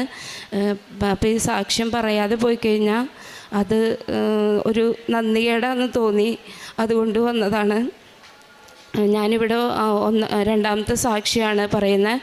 ആദ്യം പോകുന്നതിൻ്റെ തലേ ദിവസം സെപ്റ്റംബർ 21-ാം തീയതി ഞാനിവിടെ വന്ന് OET പാസ്സായതും എൻ്റെ അയർലൻഡ് പ്രോസസ്സിങ്ങും എല്ലാം സാക്ഷ്യപ്പെടുത്തിയതാണ്. OET ഞാനിവിടെ ഇവിടെ തീർത്ഥാടന ഉടമ്പടി എടുത്ത് 2023 ഞാൻ ഉടമ്പടി എടുത്തത്. 23 ഒക്ടോബറിൽ കറക്റ്റ് 3 മാസം തികയുന്ന 90ാമത്തെ ദിവസം ജനുവരിയിൽ OET ഞാൻ പാസ്സായി. സെക്കൻഡ് അറ്റംപ്റ്റിൽ. ഞാനൊരു GNM നഴ്സാണ്. തൃശ്ശൂർ ജില്ല വിട്ട് ഞാൻ പുറത്തു പോയിട്ടില്ല. മലയാളം മീഡിയത്തിൽ പഠിച്ചൊരു സ്റ്റുഡൻ്റാണ്. ഇംഗ്ലീഷ് അത്രയ്ക്കും ഒന്നും അറിയത്തില്ലായിരുന്നു. പക്ഷെ ഉടമ്പടിയുടെ ഒരു എഫക്റ്റിലാണ്, ഈശോ തന്ന അനുഗ്രഹമായിട്ടാണ് ഞാൻ OET പാസ്സായത്. പിന്നെ കുറച്ച് ഡിലേ വന്നു, കുറച്ച് നാണക്കേടൊക്കെ ഉണ്ടായിരുന്നു. പാസ്സായിട്ട് പോകാൻ പറ്റുന്നില്ലേ എന്നൊക്കെ ചോദ്യങ്ങളൊക്കെ ഉണ്ടായിരുന്നു. പക്ഷേ അത് കഴിഞ്ഞ സെപ്റ്റംബർ 22 എല്ലാത്തിനും മറുപടിയായിട്ട് എന്നെ പരിശുദ്ധമ്മ അയർലൻഡിലേക്ക് പറഞ്ഞു വിട്ടു. അവിടെ ചെന്നാലും ഒരു വലിയ ടാസ്ക്കാണ് അവിടുത്തെ RCSI ആപ്റ്റിറ്റ്യൂഡ് ടെസ്റ്റ്. അത് നഴ്സസിനുള്ള കോമ്പിറ്റൻസി ടെസ്റ്റാണ്. അത് ഞാൻ പറഞ്ഞല്ലോ, ഞാൻ GNM നഴ്സാണ്. 8 വർഷം ഞാൻ ഈ കേരളത്തിൽ തന്നെ വർക്ക് ചെയ്ത്. അവിടെ ചെന്ന് നമ്മൾ ഈ എക്സാം ക്ലിയർ ചെയ്താലേ നമുക്ക് ഹോസ്പിറ്റലിലായാലും എവിടെയായാലും നഴ്സായിട്ട് വർക്ക് ചെയ്യാൻ പറ്റത്തുള്ളൂ. അതുവരെ നമ്മളിങ്ങനെ വെറുതെ വെയിറ്റ് ചെയ്തിരിക്കുക, പഠിക്കുക. എക്സാം 2 അറ്റംപ്റ്റ് ഉണ്ട്. ആ അറ്റംപ്റ്റിൽ നമ്മൾ പാസ്സായില്ല എന്നുണ്ടെങ്കിൽ തിരിച്ചു പോരാ. അതാണ് അവസ്ഥ. ഫസ്റ്റ് അറ്റംപ്റ്റ് ഞാൻ അപ്പിയർ ചെയ്തു. 14 സ്റ്റേഷനുള്ളിൽ 7 സ്റ്റേഷനെ ഞാൻ പാസ്സായുള്ളൂ. ബാക്കി 7 ടെൻഷനാണ്. കാരണം ഫൈനൽ അറ്റംപ്റ്റാണ്. അതിൽ ഒരു സ്റ്റേഷൻ പോയി എല്ലാം ക്ലിയർ ചെയ്യണം. അത് 10 മിനിറ്റാണ് ഒരു സ്റ്റേഷന് നമുക്ക് ടൈം കിട്ടുക. 30 ടാസ്ക് അവർ തരും. ആ ടാസ്ക് കംപ്ലീറ്റ് ചെയ്തെടുക്കണം. അത് വളരെ സ്ട്രെസ്ഫുള്ളായിട്ടുള്ള സിറ്റുവേഷനാണ്. ആ എക്സാം എന്നെ കൊണ്ട് കൂട്ടിയാൽ കൂടില്ല. പക്ഷേ എന്നെ ഈശോ പാസ്സാക്കി. കാരണം തലേദിവസം, എക്സാമിൻ്റെ തലേദിവസം ഞാനൊരു ട്രെയിനിങ്ങിന് പോയി. അവിടെ ചെന്ന് കഴിഞ്ഞപ്പോൾ അവിടുത്തെ ടീച്ചേഴ്സ് എല്ലാം പറഞ്ഞു, ഇനി നിനക്കൊരു വഴിയുള്ളൂ, നീ പ്രാർത്ഥിച്ചോ, അല്ലാതെ ഒരു വഴി നിനക്ക് മുന്നിലില്ല എന്ന് പറഞ്ഞു. അപ്പോൾ എനിക്ക് വീണ്ടും പേടിയായി. ഇത് ഒന്നാമത്തെ ടെൻഷനാണ്. അതിൻ്റെ ഉള്ളിൽ കൂടെ ഇങ്ങനെ കൂടെ കേട്ട് കഴിഞ്ഞപ്പോൾ പാസ്സാവാതെ നാട്ടിലേക്ക് തിരിച്ചു വരാൻ പറയുന്നത് എനിക്ക് ചിന്തിക്കാവുന്നതിനപ്പുറമായിരുന്നു. കാരണം അത്രയും നാണം കെട്ട് ഞാനിവിടുന്ന് പോയത്. പക്ഷേ എൻ്റെ ദൈവം എൻ്റെ കൂടെ ഉണ്ടായിരുന്നു. എന്നെ എക്സാം പാസ്സാക്കി.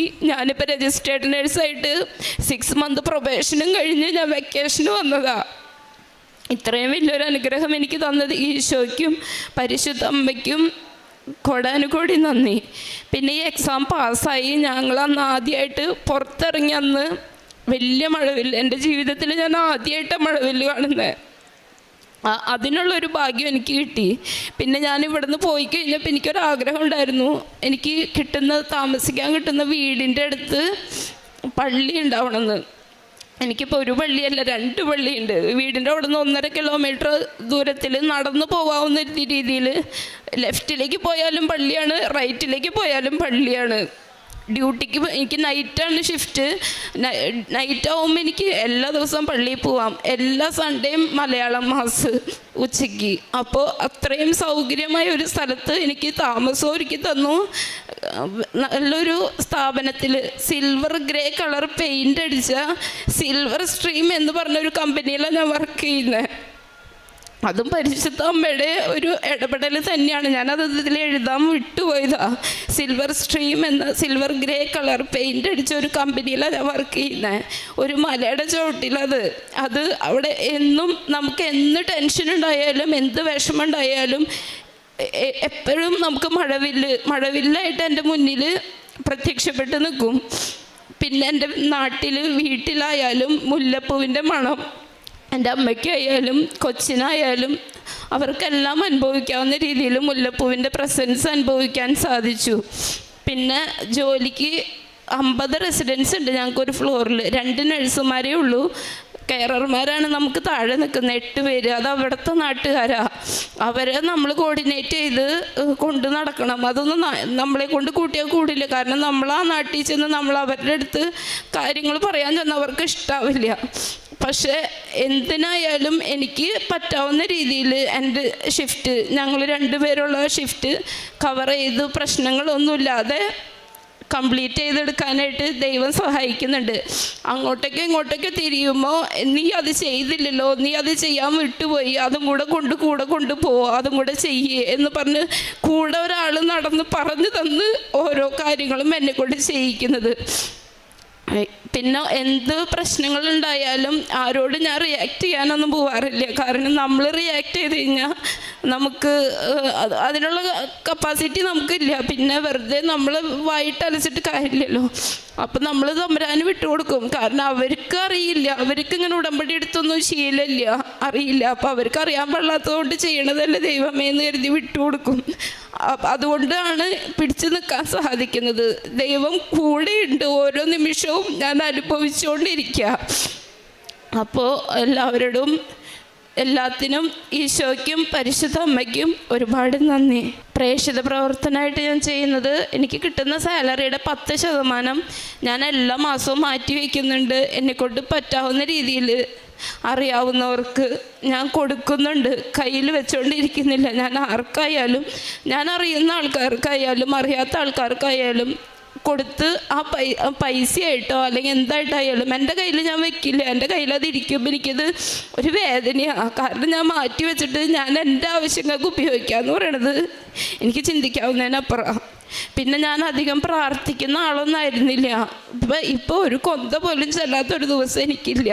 എന്ത് പ്രശ്നം ഉണ്ടെങ്കിലും മാതാവിൻ്റെ മുന്നിൽ, ഈശോയുടെ മുന്നിൽ മുട്ടുകുത്തി കഴിഞ്ഞാൽ എനിക്കതിന് ഉത്തരം കിട്ടും എന്നുള്ളൊരു ധൈര്യം എനിക്ക് കിട്ടി ഉടമ്പടിയിലൂടെ. എക്സാമിന് പോയപ്പോൾ എൻ്റെ കയ്യിൽ ഞാനിവിടുന്ന് പത്രം കൊണ്ടുപോയായിരുന്നു. ഞാൻ പറഞ്ഞായിരുന്നുള്ളൂ 21 ഞാൻ പോണേൻ്റെ തലേ ദിവസം ഇവിടെ വന്ന് പ്രവാസി ഉടമ്പടിയായിട്ട് കൺവേർട്ട് ചെയ്ത് പത്രം കൊണ്ടാണ് ഞാൻ പോയായിരുന്നു. ഇംഗ്ലീഷ് പത്രവും മലയാളം പത്രവും ഉണ്ടായിരുന്നു. ഉടമ്പടി എടുത്തിട്ട് അത് പുതുക്കാൻ പറ്റാതെ അല്ലെങ്കിൽ അതിലേക്ക് കൂടുതൽ ഇൻട്രസ്റ്റ് ഇല്ലാതെ പോയ എൻ്റെ കുറേ ഫ്രണ്ട്സ് ഉണ്ടായിരുന്നു. ഞങ്ങൾ 10-16 ആൾ ഒരുമിച്ചാണ് പോയത്. അപ്പോൾ ആദ്യത്തെ അറ്റംപ്റ്റിൽ 1-2 ആളെ എക്സാം പാസ്സായുള്ളൂ. രണ്ടാമത്തെ അറ്റംപ്റ്റ് ഫൈനൽ അറ്റംപ്റ്റാണ്. എല്ലാവർക്കും ടെൻഷനാണ്. അപ്പോൾ ആ എക്സാമിന് ഞാൻ ഈ പത്രവും കൊണ്ടുപോയി. അവിടെ എനിക്ക് കാണാവുന്ന ആൾക്കാർക്ക് എല്ലാവർക്കും എനിക്ക് പത്രം കൊടുക്കാൻ സാധിച്ചു. അങ്ങനെ എല്ലാ പത്രങ്ങളും ഞാൻ കൊടുത്തു. എല്ലാവർക്കും വിശ്വാസമായി. പിന്നെ എൻ്റെ ലൈഫിൽ ഇത്രയും കാര്യങ്ങൾ ഈശോ നടത്തി തന്നതിൽ ഒരുപാട് ആൾക്കാർക്ക് വിശ്വാസം വന്നിട്ടുണ്ട്. നമ്മൾ വിളിച്ചാൽ വിളി കേൾക്കുന്ന ഒരു ഈശോയാണ് നമുക്കുള്ളത് എന്നുള്ളൊരു ബോധ്യം മറ്റു പലർക്കും വരാനായിട്ട് എന്നെക്കൊണ്ട് ഈശോ സഹായിച്ചിട്ടുണ്ട്. പിന്നെ ഞാൻ ഉപ്പും കൊണ്ടുപോയായിരുന്നു എക്സാമിന് പോയപ്പോൾ. ഒന്നും നമുക്കുടേതായ ഒരു പ്രോഡക്ട്സും നമുക്ക് അവിടേക്ക് എൻട്രി ആക്കാൻ പാടില്ല. പക്ഷെ ഞാൻ ഉപ്പ് പോക്കറ്റിലിട്ടിട്ട് പോയി. പക്ഷെ ഓരോ സ്റ്റേഷൻ്റെ മുന്നിൽ നമ്മൾ എക്സാമിന് അപ്പിയർ ചെയ്യുന്ന ഓരോ സ്റ്റേഷൻ്റെ മുന്നിൽ നമുക്ക് റീഡ് ചെയ്യാനായിട്ട് ഒരു 3 മിനിറ്റ് ടൈം തരും. അപ്പോൾ ഉപ്പ് ഒരു തരി എടുക്കും. കയറി ചെല്ലുമ്പോൾ തന്നെ ആ എക്സാം ഹാളിൽ ആ സ്റ്റേഷനിൽ ഞാനതിടും. അതിട്ടിട്ട് പ്രാർത്ഥിക്കും. പിന്നെ എൻ്റെ കയ്യിൽ തൈലം ഉണ്ടായിരുന്നു. തൈലം ഞാൻ എൻ്റെ നെറ്റിയിലും പിന്നെ അറിയാവുന്നവർക്ക് എല്ലാവർക്കും നെറ്റിയിലും തൈലം പുരട്ടിയിട്ടാണ് എക്സാമിന് ഞങ്ങൾ കയറിയത്. എല്ലാവരും ഞങ്ങൾ 16 ആൾ പോയതിൽ എല്ലാവരും സെക്കൻഡ് അറ്റംപ്റ്റിൽ ഒരാൾ ഫെയിലായി കഴിഞ്ഞാൽ നമുക്കതിൻ്റെ ഒരു എന്താ പറയുക സന്തോഷം ഉണ്ടാവില്ല. ഒരാൾ തോറ്റുപോയി കഴിഞ്ഞാൽ അതെന്നും സങ്കടം തന്നെയാണ്. പക്ഷെ എല്ലാവരും ഞങ്ങൾ പാസ്സായി. ഒരാൾക്ക് പോലും തോറ്റ് തിരിച്ചു വരേണ്ട അവസ്ഥ വന്നില്ല. 13 സ്റ്റേഷൻ വരെ ഫെയിലായ ഒരു പെൺകുട്ടി ഉണ്ടായിരുന്നു. അവളടക്കം പാസ്സായി സെക്കൻഡ് അറ്റംപ്റ്റിൽ. അത് എല്ലാവർക്കും ഒരു അതിശയമായിരുന്നു. അത്രയും കാര്യങ്ങൾ ഈശോയും മാതാവും നടത്തി തന്നത്. എല്ലാം ഉടമ്പടിയുടെ എഫക്റ്റ്. അല്ലാതെ എല്ലാം നമുക്ക് മനസ്സിലാവും. നമ്മളിങ്ങനെ പോയി ആ ഒരു എക്സാം ഫേസ് ചെയ്യുമ്പോഴാണ് അത് മനസ്സിലാവത്തുള്ളൂ. അല്ലാതെ പറഞ്ഞു കഴിഞ്ഞാൽ ചിലപ്പോൾ അതിൻ്റെ ഒരു ഇത് മനസ്സിലാവില്ല. കാരണം 10 മിനിറ്റിൽ നമ്മളിത് മൊത്തം കവർ ചെയ്തെടുക്കണം. അതിൽ ഒരു ടാസ്ക് പോലും വിട്ട് കളയാനില്ല. എല്ലാത്തിലും നമ്മൾ അപ്പിയർ ചെയ്തിട്ടുണ്ടാവണം. അതൊരു വലിയൊരു എക്സാം തന്നെയാണ്. ആലോചിക്കാൻ വയ്യ അതിനെക്കുറിച്ചിട്ട്. അപ്പോൾ ഇത്രയും വലിയൊരു അനുഗ്രഹം ചെയ്തു തന്ന ഈശോയ്ക്കും പരിശുദ്ധ അമ്മയ്ക്കും കോടാനുകോടി നന്ദി. ഷെറിൻ എന്ന ഈ മകളുടെ ഒരു എയർലിഫ്റ്റഡ് സാക്ഷ്യമാണ് നാം ഇപ്പോൾ ഈ അൾത്താരയിൽ പങ്കുവച്ച സമയം നാം കേട്ടത്. ശക്തമായും വളരെ ദൈവസ്നേഹം നിറഞ്ഞുകൊണ്ട് ദൈവം നൽകിയ അനുഗ്രഹങ്ങൾക്കെല്ലാം ദൈവത്തിൻ്റെ കയ്യൊപ്പുള്ള പരിശുദ്ധ അമ്മയുടെ ശക്തമായ മാധ്യസ്ഥത്തിലൂടെ മാത്രമാണ് not by merit but by grace എന്ന അടിസ്ഥാനത്തിൽ ഈ മകൾക്ക് വളരെ പെട്ടെന്ന് അവിടെ അയർലൻഡിൽ ചെന്നതിന് ശേഷം മകൾ ഇവിടെ വന്ന് 6 മാസത്തിനു മുൻപ് സാക്ഷ്യം പറഞ്ഞു പോയതാണ്. അയർലൻഡ് വിസ കിട്ടിയതിന് ശേഷം സാക്ഷ്യം പറഞ്ഞതിന് ശേഷമാണ്. ആളുടെ പ്രൊബേഷൻ പീരീഡ് അവസാനിച്ചപ്പോൾ ഉടനെ കിട്ടിയ അല്പസമയത്തിനുള്ളിൽ ഓടി വന്ന് പരിശുദ്ധ അമ്മയോടും ഈശോയോടും തന്നെ നന്ദി പ്രകാശിപ്പിക്കുകയാണ് ഇവിടെ. മകളുടെ എല്ലാ അവസ്ഥയിലും ഈ കാലഘട്ടത്തിലെല്ലാം പരിശുദ്ധ അമ്മയോടുള്ള ശക്തമായ കമ്മ്യൂണിക്കേഷൻ, അമ്മയുടെ സാമീപ്യം മഴവില്ലിലൂടെയും സുഗന്ധാഭിഷേകത്തിലൂടെയും ഈ മകൾക്കുണ്ടായി. എല്ലാ കാര്യങ്ങളിലും പരിശുദ്ധ അമ്മ കൃത്യമായി പഠിപ്പിക്കുകയും കാണിച്ചു കൊടുക്കുകയും താൻ ആഗ്രഹിച്ചതിലപ്പുറം മകൾ പറയുന്നു, എനിക്ക് 2 പള്ളിയാണുള്ളത്, അതുകൊണ്ട് ഞാൻ ഒരിക്കൽ പോലും ഒരു ദിവസം പോലും ഞാൻ എൻ്റെ ദിവ്യബലി മുടക്കുന്നില്ല, എന്നെ ശക്തമായി ഉടമ്പടി പാലിക്കുവാൻ ഇന്ന് ഈ മകൾക്ക് സാധിക്കുന്നു എന്നുള്ളത് തന്നെ ഈശോയോടുള്ളൊരു വിശ്വസ്തതയാണെന്ന് ഈ മകൾ ഏറ്റുപറയുന്നു. അതുപോലെ തന്നെ പ്രേക്ഷിത പ്രവർത്തനത്തിന് കാണിച്ച ഒരു വലിയ ചങ്കൂറ്റമാണ് അന്യഭാഷ പറയുന്ന ഒരു നാട്ടിൽ. അതും പരീക്ഷയ്ക്ക് ഒരുങ്ങിക്കൊണ്ട് നിൽക്കുമ്പോൾ അവിടെ പത്രം കൊടുക്കുവാനും അവിടെയുള്ള മക്കൾക്ക് തൈലം പൂശി ധൈര്യം പകർന്ന് പ്രാർത്ഥിക്കുവാനുമൊക്കെയുള്ളൊരു മനോധൈര്യം ഒരു ഉടമ്പടിയിലൂടെ ജീവിക്കുന്ന ആൾക്ക് മാത്രം ലഭിക്കുന്ന അഭിഷേകമാണ്. തനിക്ക് ലഭിച്ച കൃപയും അഭിഷേകവും മറ്റുള്ളവർക്ക് പകർന്നു കൊടുക്കുവാനുള്ള ഒരു ക്രിസ്തു ധൈര്യം, ക്രിസ്തുവായി ജീവിക്കാനുള്ള മറ്റൊരു ക്രിസ്തുവായി ജീവിക്കാനുള്ള ഒരു കൃപയാണ് ഇന്ന് ഈ മകൾക്ക് ലഭിച്ചിരിക്കുന്നത്. മകൾ തന്നെ പരിശുദ്ധ അമ്മയെ പോലെ ഏറ്റുപറയുകയാണ്, ശക്തനായവൻ എനിക്ക് വലിയ കാര്യങ്ങൾ ചെയ്തു തന്നിരിക്കുന്നു എന്ന്. തൻ്റെ താഴ്മയെ അവിടുന്ന് തൃക്കൺ പാർത്തു എന്നാണ് പരിശുദ്ധ അമ്മ സ്തോത്രഗീതത്തിൽ പാടുന്നത്. ഇന്ന് ഷെറിനെ ഏറ്റുപാടാനുള്ളത് അത് മാത്രമാണ്. ഞാനൊന്നുമല്ല, പക്ഷേ എന്നെ ദൈവം എവിടെയോ വളരെ ഉയർന്ന മലയിൽ എന്നെ സ്ഥാപിച്ചിരിക്കുന്നു എന്ന് മകൾക്ക് ഏറ്റുപറയാൻ സാധിക്കുന്നുണ്ട്. 10% ചാരിറ്റി ഞാൻ കൃത്യമായും മറ്റുള്ളവർക്കായി കൊടുക്കും. എൻ്റെ 6 മാസത്തെ ഈ ഒരു ശമ്പളത്തിൽ നിന്ന് ഞാൻ കൃത്യമായി ദൈവത്തിനുള്ളത് ദൈവത്തിനും സീസറിനുള്ളത് സീസറിനും ഞാൻ കൊടുക്കുന്നു എന്ന് ഏറ്റുപറയാൻ ഇന്ന് ഈ മകൾക്ക് സാധിക്കുന്നത് ഉടമ്പടി കൃത്യമായി പാലിക്കുന്നതുകൊണ്ടാണ്. ബഹുമാനപ്പെട്ട ജോസഫ് അച്ഛൻ്റെ എല്ലാ ധ്യാനങ്ങളും അതുപോലെ തന്നെ ഡെയിലി ബ്രെഡ്, കുംഭസാരം, ഇങ്ങനെ കൃത്യമായി നിബന്ധനകൾ പാലിക്കാനും ഇന്ന് ഈ മകൾക്ക് സാധിക്കുന്നുണ്ട്. അതുകൊണ്ട് അമ്മമാരും സാധാരണഗതിയിൽ മാതാപിതാക്കൾ വന്ന് പറയുന്ന ഒരു എക്സ്ക്യൂസാണ്, എൻ്റെ മക്കൾ പുറത്താണ്, അവർക്ക് ഉടമ്പടിയിൽ ജീവിക്കാൻ സാധിക്കുന്നില്ല എന്ന് പറയുന്നവർക്കുള്ള ഒരു വലിയ ഉദാഹരണമാണ് ഇന്ന് ഷെറിൻ. താൻ തന്നെ ഏറ്റുപറയുകയാണ്, അതെല്ലാം UK അല്ലെങ്കിൽ യൂറോപ്യൻ കൺട്രികളിലും UK യിലും US ലും പള്ളികളുടെ യാതൊരു കുറവുമില്ല, നമ്മുടെ ഒരു ആത്മാർത്ഥതയുടെ കുറവ് മാത്രമാണെന്ന് ഈ മകൾക്ക് നേറ്റ് പറയാനായിട്ട് സാധിക്കും. നമുക്കെപ്പോഴും ഉടമ്പടിയിൽ വിശ്വസ്തരായിരിക്കാം. ഈശോ നമ്മോട് കൂടെ ഉണ്ടായിരിക്കും. പരിശുദ്ധമ്മ നമുക്ക് വേണ്ടി മാധ്യസ്ഥം അപേക്ഷിക്കും.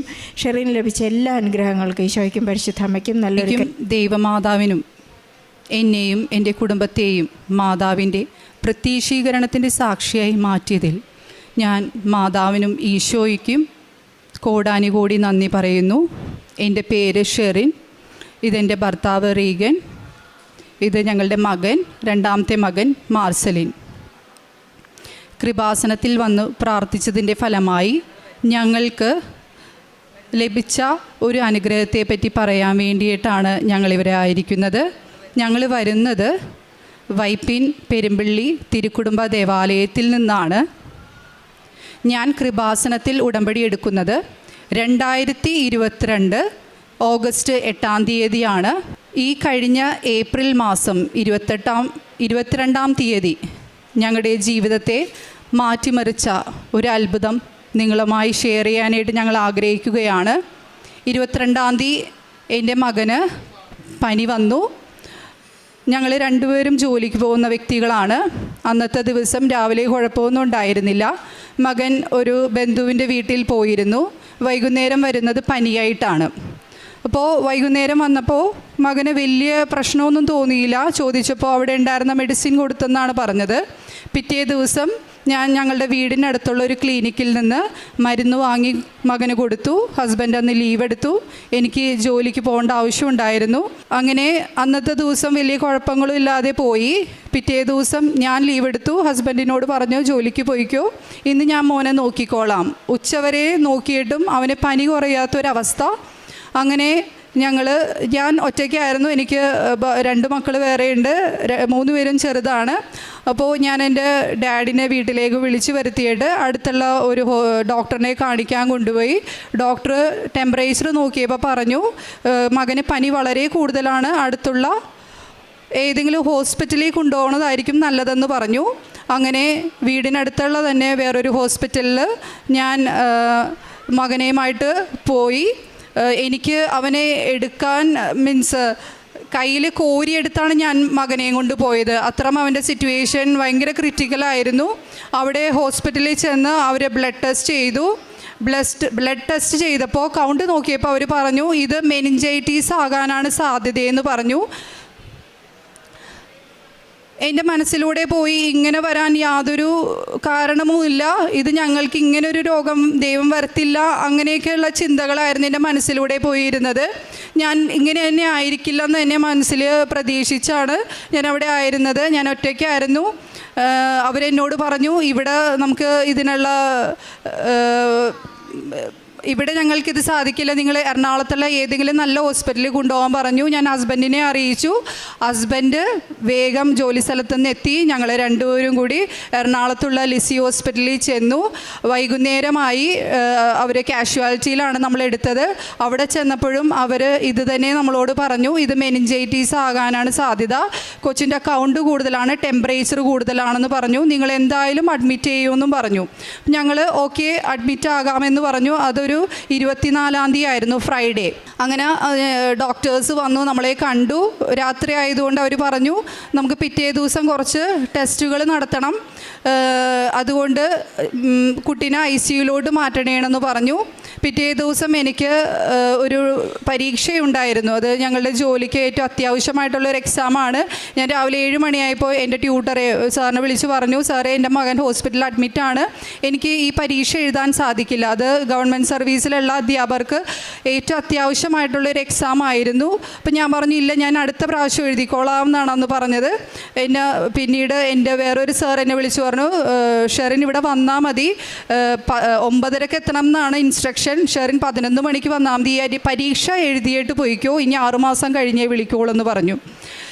ഞാൻ പറഞ്ഞില്ല, എനിക്ക് വരാൻ സാധിക്കില്ല, എൻ്റെ മോന് ഇങ്ങനെ അസുഖമായിട്ടിരിക്കണേണ്. അവർ പക്ഷേ എന്നെ നിർബന്ധിച്ചു. ഹസ്ബൻഡ് പറഞ്ഞു എന്തായാലും പോയി എഴുതിക്കോ. അങ്ങനെ ഞാൻ മനസ്സോടെ അന്ന് ആ പരീക്ഷ എഴുതാൻ പോയി. തിരിച്ചു വന്നപ്പോഴേക്കും ഇവൻ ICUയിലാണ്. ടെസ്റ്റുകളൊക്കെ നടത്തി. ഇവൻ്റെ ബാക്ടീരിയൽ കൗണ്ട് 322 ആണെന്ന് പറഞ്ഞു, വളരെ കൂടുതലാണ്. ഇവൻ ആ ദിവസം മുതൽ ഒട്ടും ഇമ്പ്രൂവ്മെൻ്റ് ഇല്ല, കുറഞ്ഞുകൊണ്ടിരിക്കണേണ്. ഇവൻ്റെ ഓർമ്മയും എല്ലാം കുറഞ്ഞു പോകുന്ന അവസ്ഥ. ഇവൻ അന്ന് ശനിയാഴ്ച ഞങ്ങളോട് ഭക്ഷണം ആവശ്യപ്പെട്ടു. അവർ പറഞ്ഞു ഓർമ്മയില്ലാത്ത അവസ്ഥയിൽ കുഞ്ഞിന് ഭക്ഷണം കൊടുക്കാനായിട്ട് സാധിക്കില്ല. പക്ഷേ ഇവൻ്റെ സങ്കടം കണ്ടപ്പോൾ ഞങ്ങൾ അവരോട് നിർബന്ധിച്ച് എന്തെങ്കിലും കൊച്ചിന് കൊടുത്തോട്ടെ എന്ന് പറഞ്ഞപ്പോൾ അവർ പറഞ്ഞു എന്നാൽ കൊടുത്തോ, പക്ഷേ ശ്രദ്ധിക്കണമെന്ന് പറഞ്ഞു. അന്ന് അവന് കുറച്ച് ഭക്ഷണം വൈകുന്നേരം കൊടുത്തു. സൺഡേ സെയിം പോലെ തന്നെ ഇവന് ഓർമ്മയൊന്നുമില്ല. വൈകുന്നേരം ഇപ്പോൾ ഡോക്ടേഴ്സ് പറഞ്ഞു ഇവന് എന്തോ കുഴപ്പമില്ല, എന്തെങ്കിലും നിങ്ങൾ ഭക്ഷണം വേണമെങ്കിൽ കൊടുത്തോ എന്ന് പറഞ്ഞു. അങ്ങനെ പകുതി ബണ്ണാണ് ഞാൻ അന്ന് കൊടുത്തത്. അത് കഴിഞ്ഞ് ഇവന് ഉറങ്ങിപ്പോയി. വൈകുന്നേരമായപ്പോഴേക്കും കഞ്ഞി കൊണ്ടുവന്നു. അവർ പറഞ്ഞു കൊടുക്കണ്ട. എന്നാലും എൻ്റെ മനസ്സിന് ഇത്രയും ദിവസം കൊച്ചു ഭക്ഷണം കഴിക്കാത്തൊരു അവസ്ഥ ചെയ്തുകൊണ്ട് എനിക്ക് മനസ്സിനൊരു വിഷമമായിരുന്നു. ഞാൻ അവരോട് പറഞ്ഞു ഞാൻ 2 സ്പൂൺ കഞ്ഞി മോന് കൊടുത്തോട്ടെ എന്ന് പറഞ്ഞു. ICU തന്നെയാണ് അന്ന്. അപ്പോൾ സിസ്റ്റേഴ്സ് പറഞ്ഞു വേണ്ട, എന്നാലും ചേച്ചി പയ്യെ ഇത്തിരി എന്തെങ്കിലും കൊടുത്താൽ മതി എന്ന് പറഞ്ഞു. അങ്ങനെ ഞാൻ 2 സ്പൂണൊന്നും അവൻ കഴിച്ചിട്ടില്ല. അത് കഴിഞ്ഞ് അവൻ്റെ കണ്ണടഞ്ഞതാണ്. പിന്നെ അവൻ കണ്ണ് തുറന്നിട്ടില്ല. പിറ്റേ ദിവസം 27-ാം തീയതി രാവിലെ ഡോക്ടേഴ്സ് ഞങ്ങളുടെ അടുത്ത് വന്നു പറഞ്ഞു കൊച്ചിന് MRI എടുക്കണം, കൊച്ചിൻ്റെ സിറ്റുവേഷൻ വളരെ മോശമായിക്കൊണ്ടിരിക്കുകയാണ്, MRI എടുക്കണമെന്ന് പറഞ്ഞു. അങ്ങനെ കൊച്ചിന് ഇവന് അനസ്തേഷ്യൊന്നും ആവശ്യം വന്നില്ല. സാധാരണ MRIക്കൊക്കെ എടുക്കുമ്പോഴേക്കും അനസ്തേഷ്യ കൊടുക്കേണ്ടതായിട്ട് വരും. ഇവൻ പൂർണ്ണ അബോധാവസ്ഥയിലായിരുന്നു. MRI എടുത്തു. വൈകുന്നേരമായപ്പോൾ അവർ റിസൾട്ട് പറഞ്ഞു കൊച്ചിൻ്റെ തലയിൽ വിങ്ങലുകൾ കാണുന്നുണ്ട്, അതുപോലെ കുറേ പാച്ചസ് കാണുന്നുണ്ട്, ഇത് സ്ട്രോക്ക് ആകാനാണ് സാധ്യത എന്ന് പറഞ്ഞു നമ്മളോട്. അതുകൊണ്ടാണ് കൊച്ചി ഇത്ര ബോധാവസ്ഥയിലും ശരീരം അനങ്ങാതെ ഇരിക്കുന്ന ഒരു രീതിയിലേക്ക് പോയതെന്ന് പറഞ്ഞു. ആ സമയത്ത് നമുക്ക് എന്ത് ചെയ്യണം എന്നറിയില്ല. ഡോക്ടേഴ്സിനോട് സംസാരിക്കുമ്പോൾ ഭയങ്കര നെഗറ്റീവ് ഫീലിംഗ് ആണ് നമുക്ക് തോന്നുന്നത്. അവർ തുറന്നൊന്നും പറയുന്നില്ല. പക്ഷേ എൻ്റെ മനസ്സിൽ ഭയങ്കര, ഞാൻ ആ സമയത്തെല്ലാം മാതാവിനോട് ഈശോവിനോട് മുട്ടിപ്പായി അവിടെ നിന്ന് പ്രാർത്ഥിച്ചുകൊണ്ടിരിക്കണേണ്. ഞാൻ മനസ്സിൽ വിചാരിക്കുന്നു ഈ ഡോക്ടേഴ്സ് എന്താ ഇത്രമാത്രം നമ്മളെ ടെൻഷൻ അടിപ്പിക്കുന്നത്. എൻ്റെ മനസ്സിൽ പറഞ്ഞു കൊച്ച് 3-ാം ദിവസം കണ്ണ് തുറക്കും. അതെനിക്ക് ഭയങ്കര ബോധ്യമായിരുന്നു. ആ വിശ്വാസം എനിക്ക് മനസ്സിലുണ്ടായിരുന്നു. ഞാൻ പ്രാർത്ഥിച്ചുകൊണ്ടിരുന്നു. അമ്മ മാതാവിനോട് ഞാൻ പ്രാർത്ഥിച്ചുകൊണ്ടിരുന്നു. അങ്ങനെ എൻ്റെ ചേച്ചിയും ഭർത്താവും വിദേശത്താണ്. ചേട്ടൻ എന്നെ വിളിച്ചു പറഞ്ഞു ചേട്ടൻ കൃപാസനത്തിൽ വന്നിട്ടുണ്ട്, ചേച്ചിയും ഇവിടെ ഉടമ്പടി എടുത്തിട്ടുണ്ട്. അപ്പോൾ എന്നോട് പറഞ്ഞു, നിങ്ങളുടെ സിറ്റുവേഷൻ എന്താണെന്ന് ഞങ്ങൾക്കറിയില്ല, നീ എങ്ങനെയാണെങ്കിലും കൃപാസനത്തിൽ പോയി മാതാവിനോട് മുട്ടിപ്പായി പ്രാർത്ഥിക്കണം, ഈശോനോട് നീ പ്രാർത്ഥിക്കണമെന്ന് പറഞ്ഞു. ഞാൻ പറഞ്ഞു, എൻ്റെ കയ്യിൽ പത്രമൊന്നുമില്ല, ഇവിടുത്തെ ഒരു രേഖകളും ഇല്ല, ഞാൻ ഹോസ്പിറ്റലിൽ നിന്ന് എങ്ങനെ പോകുമെന്ന് എൻ്റെ മനസ്സിൽ ഭയങ്കര വിഷമത്തിലാണ് ഞാൻ ചിന്തിച്ചത്. ഞാൻ എൻ്റെ മമ്മിനെ വിളിച്ചു പറഞ്ഞു, മമ്മി ഇങ്ങനെ അലമാരയിൽ ഞാൻ കൃപാസനത്തിൽ രേഖകൾ വെച്ചിട്ടുണ്ട്, ഹസ്ബൻഡിൻ്റെ കയ്യിൽ കൊടുത്തു വിടണമെന്ന് പറഞ്ഞു. പിറ്റേ ദിവസം 28-ാം തീയതി ഹസ്ബൻഡ് വെളുപ്പിനെ പോയി അവിടുത്തെ രേഖകൾ എടുത്തുകൊണ്ട് വന്നു, ഉടമ്പടി പത്രത്തിൻ്റെ രേഖകൾ എടുത്തുകൊണ്ട് വന്നു.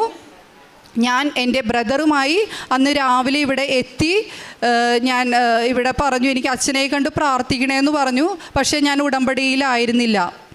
അപ്പോൾ എന്നോട് പറഞ്ഞു, ഉടമ്പടി പുതുക്കണം എന്ന് പറഞ്ഞു. ഞാൻ ഉടനെ ഉടമ്പടി പുതുക്കി അച്ഛനെ കണ്ടു പ്രാർത്ഥിച്ചു. മാതാവിനോട് ഞാൻ കരഞ്ഞു പ്രാർത്ഥിച്ചു.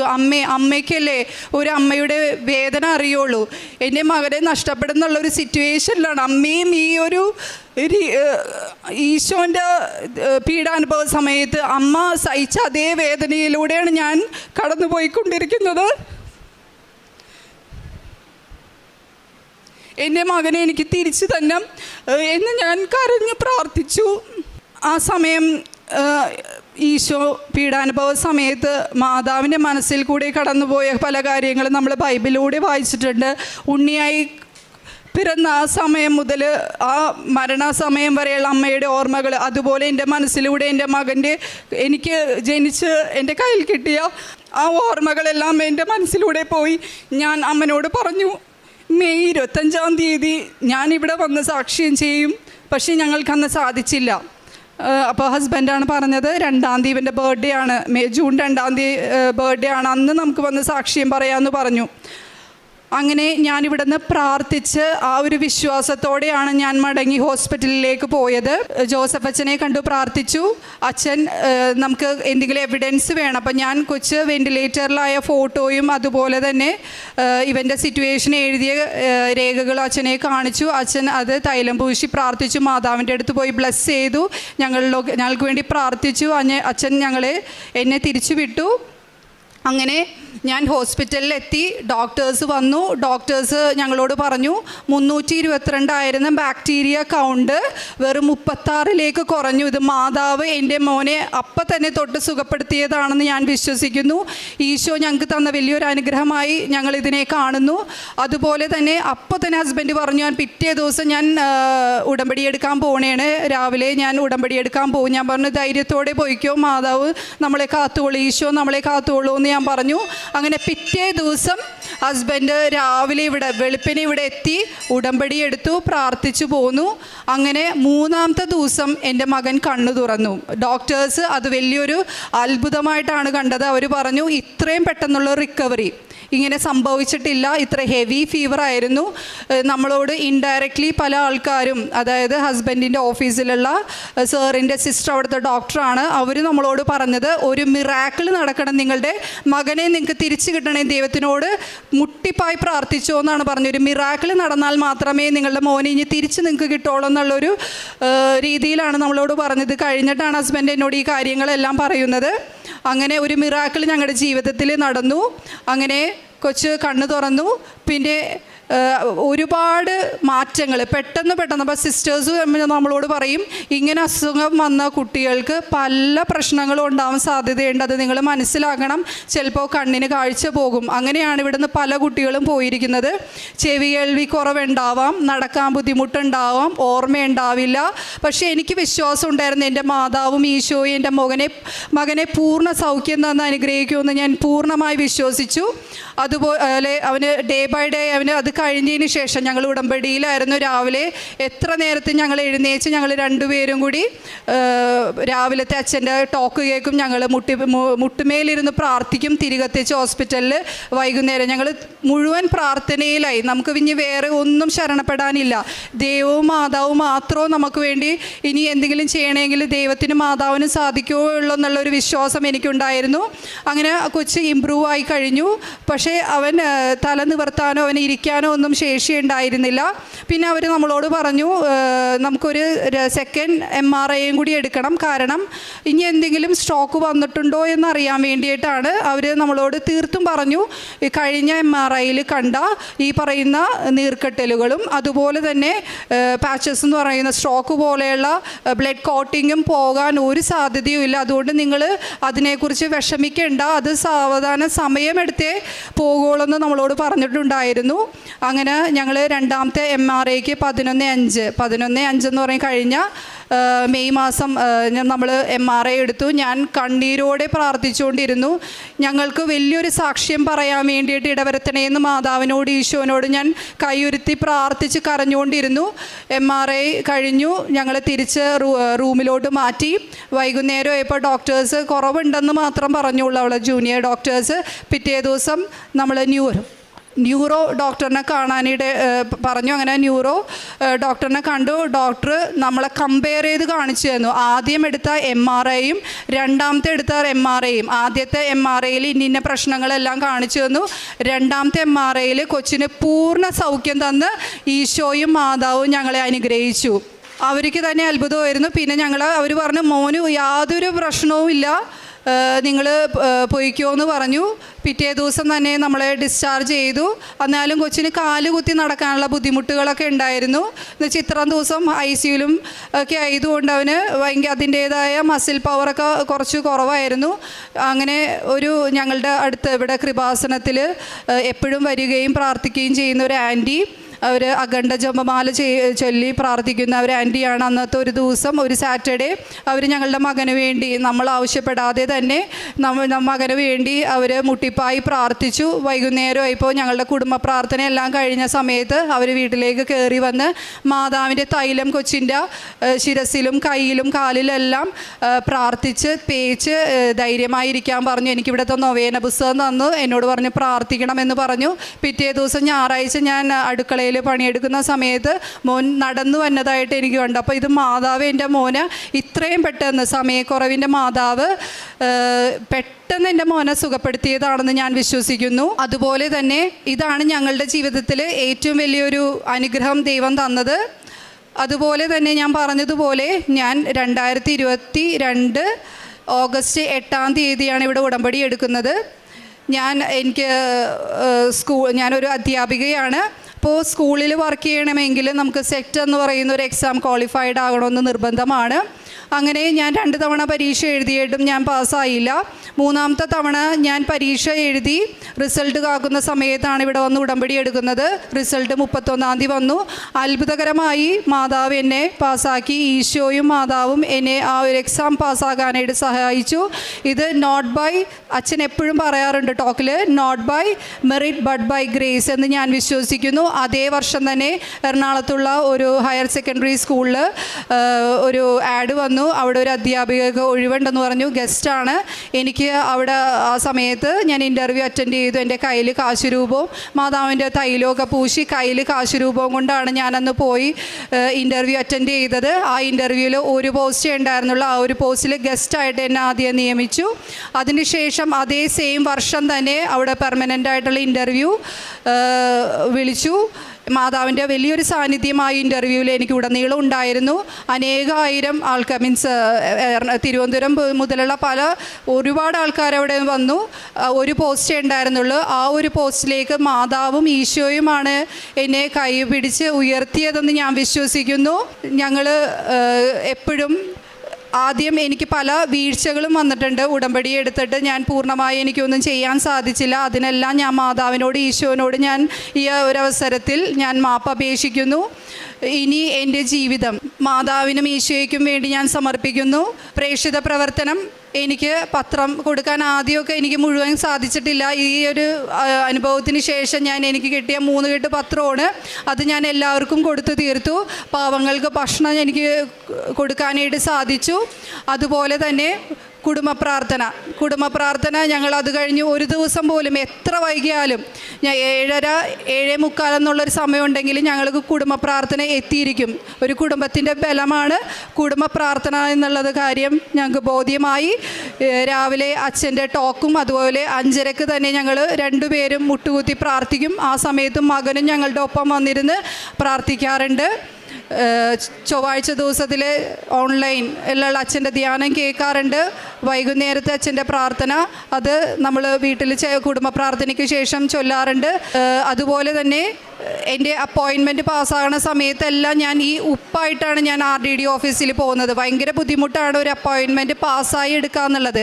അപ്പോൾ എൻ്റെ അധ്യാപകർ എന്നോട് പറയും കാശ് രൂപം കയ്യിൽ കൊണ്ടുപോയിക്കോ എന്ന് പറയും. അങ്ങനെ കാശ് രൂപമൊക്കെ കൊണ്ടാണ് ഞാൻ RDD ഓഫീസ് എറണാകുളത്ത് പോകുന്നത്. അവിടെ ഞാൻ ഉപ്പൊക്കെ അവർ കാണാതെ തന്നെ വിശ്വാസ പ്രമാണം ചൊല്ലി ഇങ്ങനെ ഇടാറുണ്ടായിരുന്നു. എൻ്റെ അപ്പോയിൻമെൻറ്റ് പെട്ടെന്ന് 1 വർഷത്തിനുള്ളിൽ തന്നെ മാതാവ് ഈശോയും പാസ്സാക്കി തന്നു. ഇത്ര നൽകിയ ഈശോയ്ക്കും മാതാവിനും 1000 നന്ദി.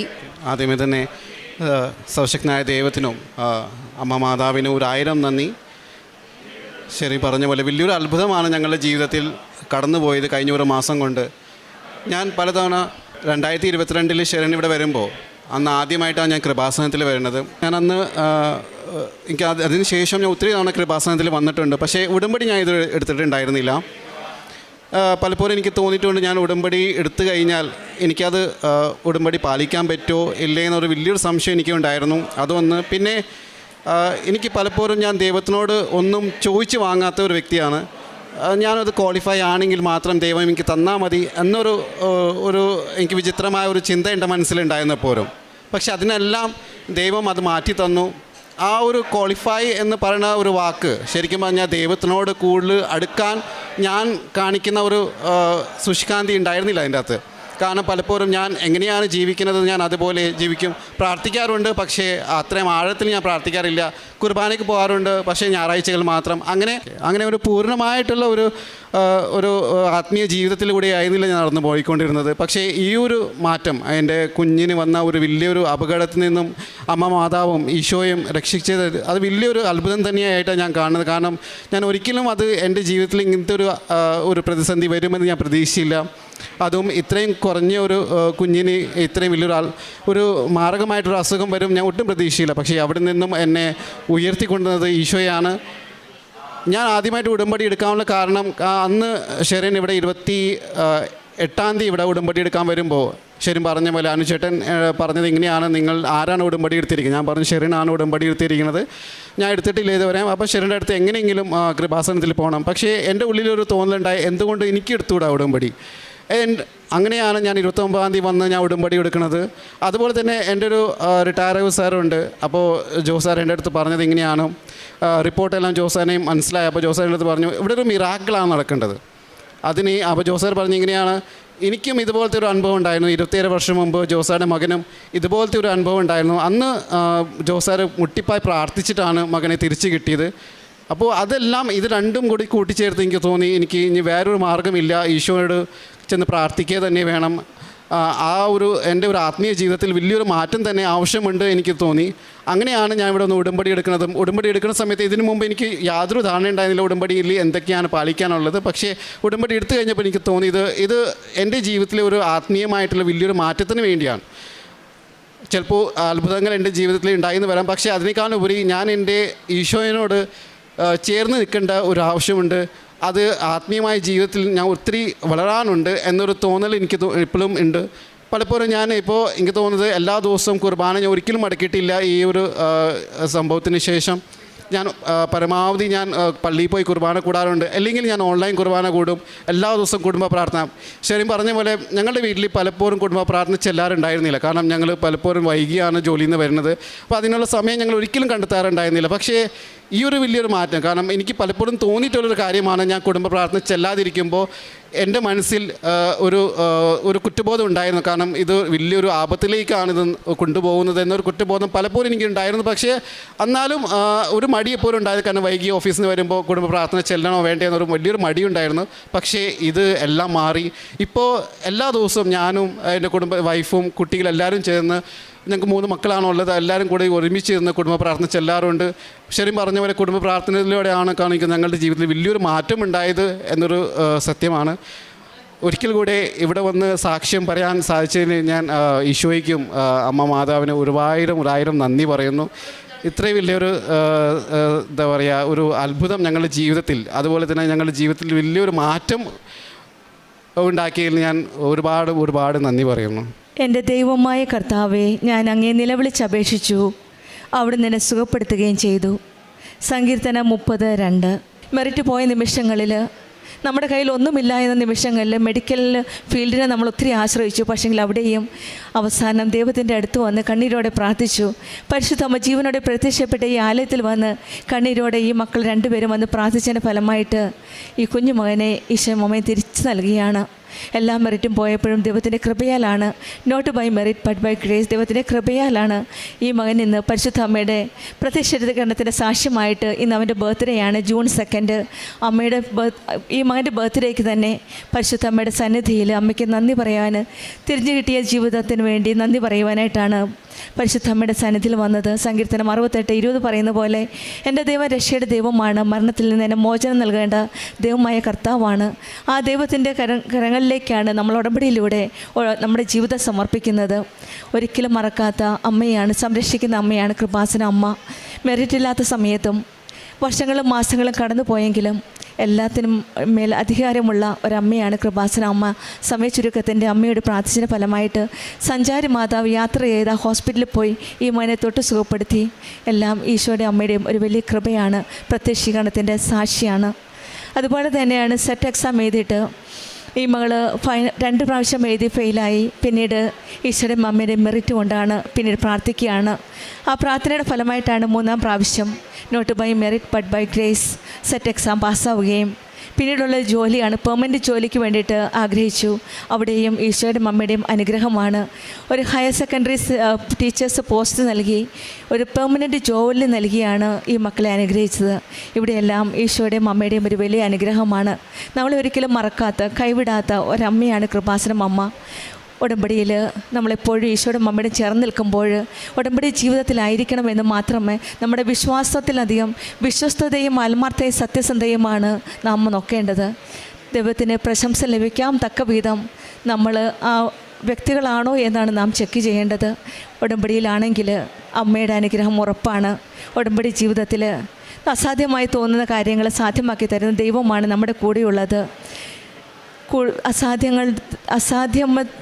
അസാധ്യമെന്ന് തോന്നുന്ന കാര്യത്തിൽ നമ്മൾ അമ്മയുടെ അടുത്ത് കണ്ണുനീരോടെ പ്രാർത്ഥിക്കുമ്പോൾ നമുക്കുള്ള ശക്തിയും ധൈര്യവും നൽകുന്നത് അമ്മയാണ്. ആ അമ്മയുടെ അരികിലേക്ക് നമ്മുടെ കണ്ണുനീരുകളും നമ്മുടെ ബുദ്ധിമുട്ടുകളും പ്രതിസന്ധികളും എല്ലാം അമ്മയുടെ കരങ്ങളിൽ ഏൽപ്പിക്കാം. നമ്മുടെ ജീവിതത്തിലെ എല്ലാ കാര്യങ്ങളും നമ്മളെ സൗഖ്യപ്പെടുത്തുന്ന ദൈവത്തിൻ്റെ കരങ്ങളിലേക്ക്, പ്രതിസന്ധികൾ എന്ത് തന്നെ ആവാം, രോഗാവസ്ഥയാവാം, കുടുംബ പ്രശ്നങ്ങളാവാം, ജോലിയില്ലായ്മയാവാം, എന്ത് തന്നെ ആയാലും അമ്മയുണ്ട് നമ്മുടെ കൂടെ.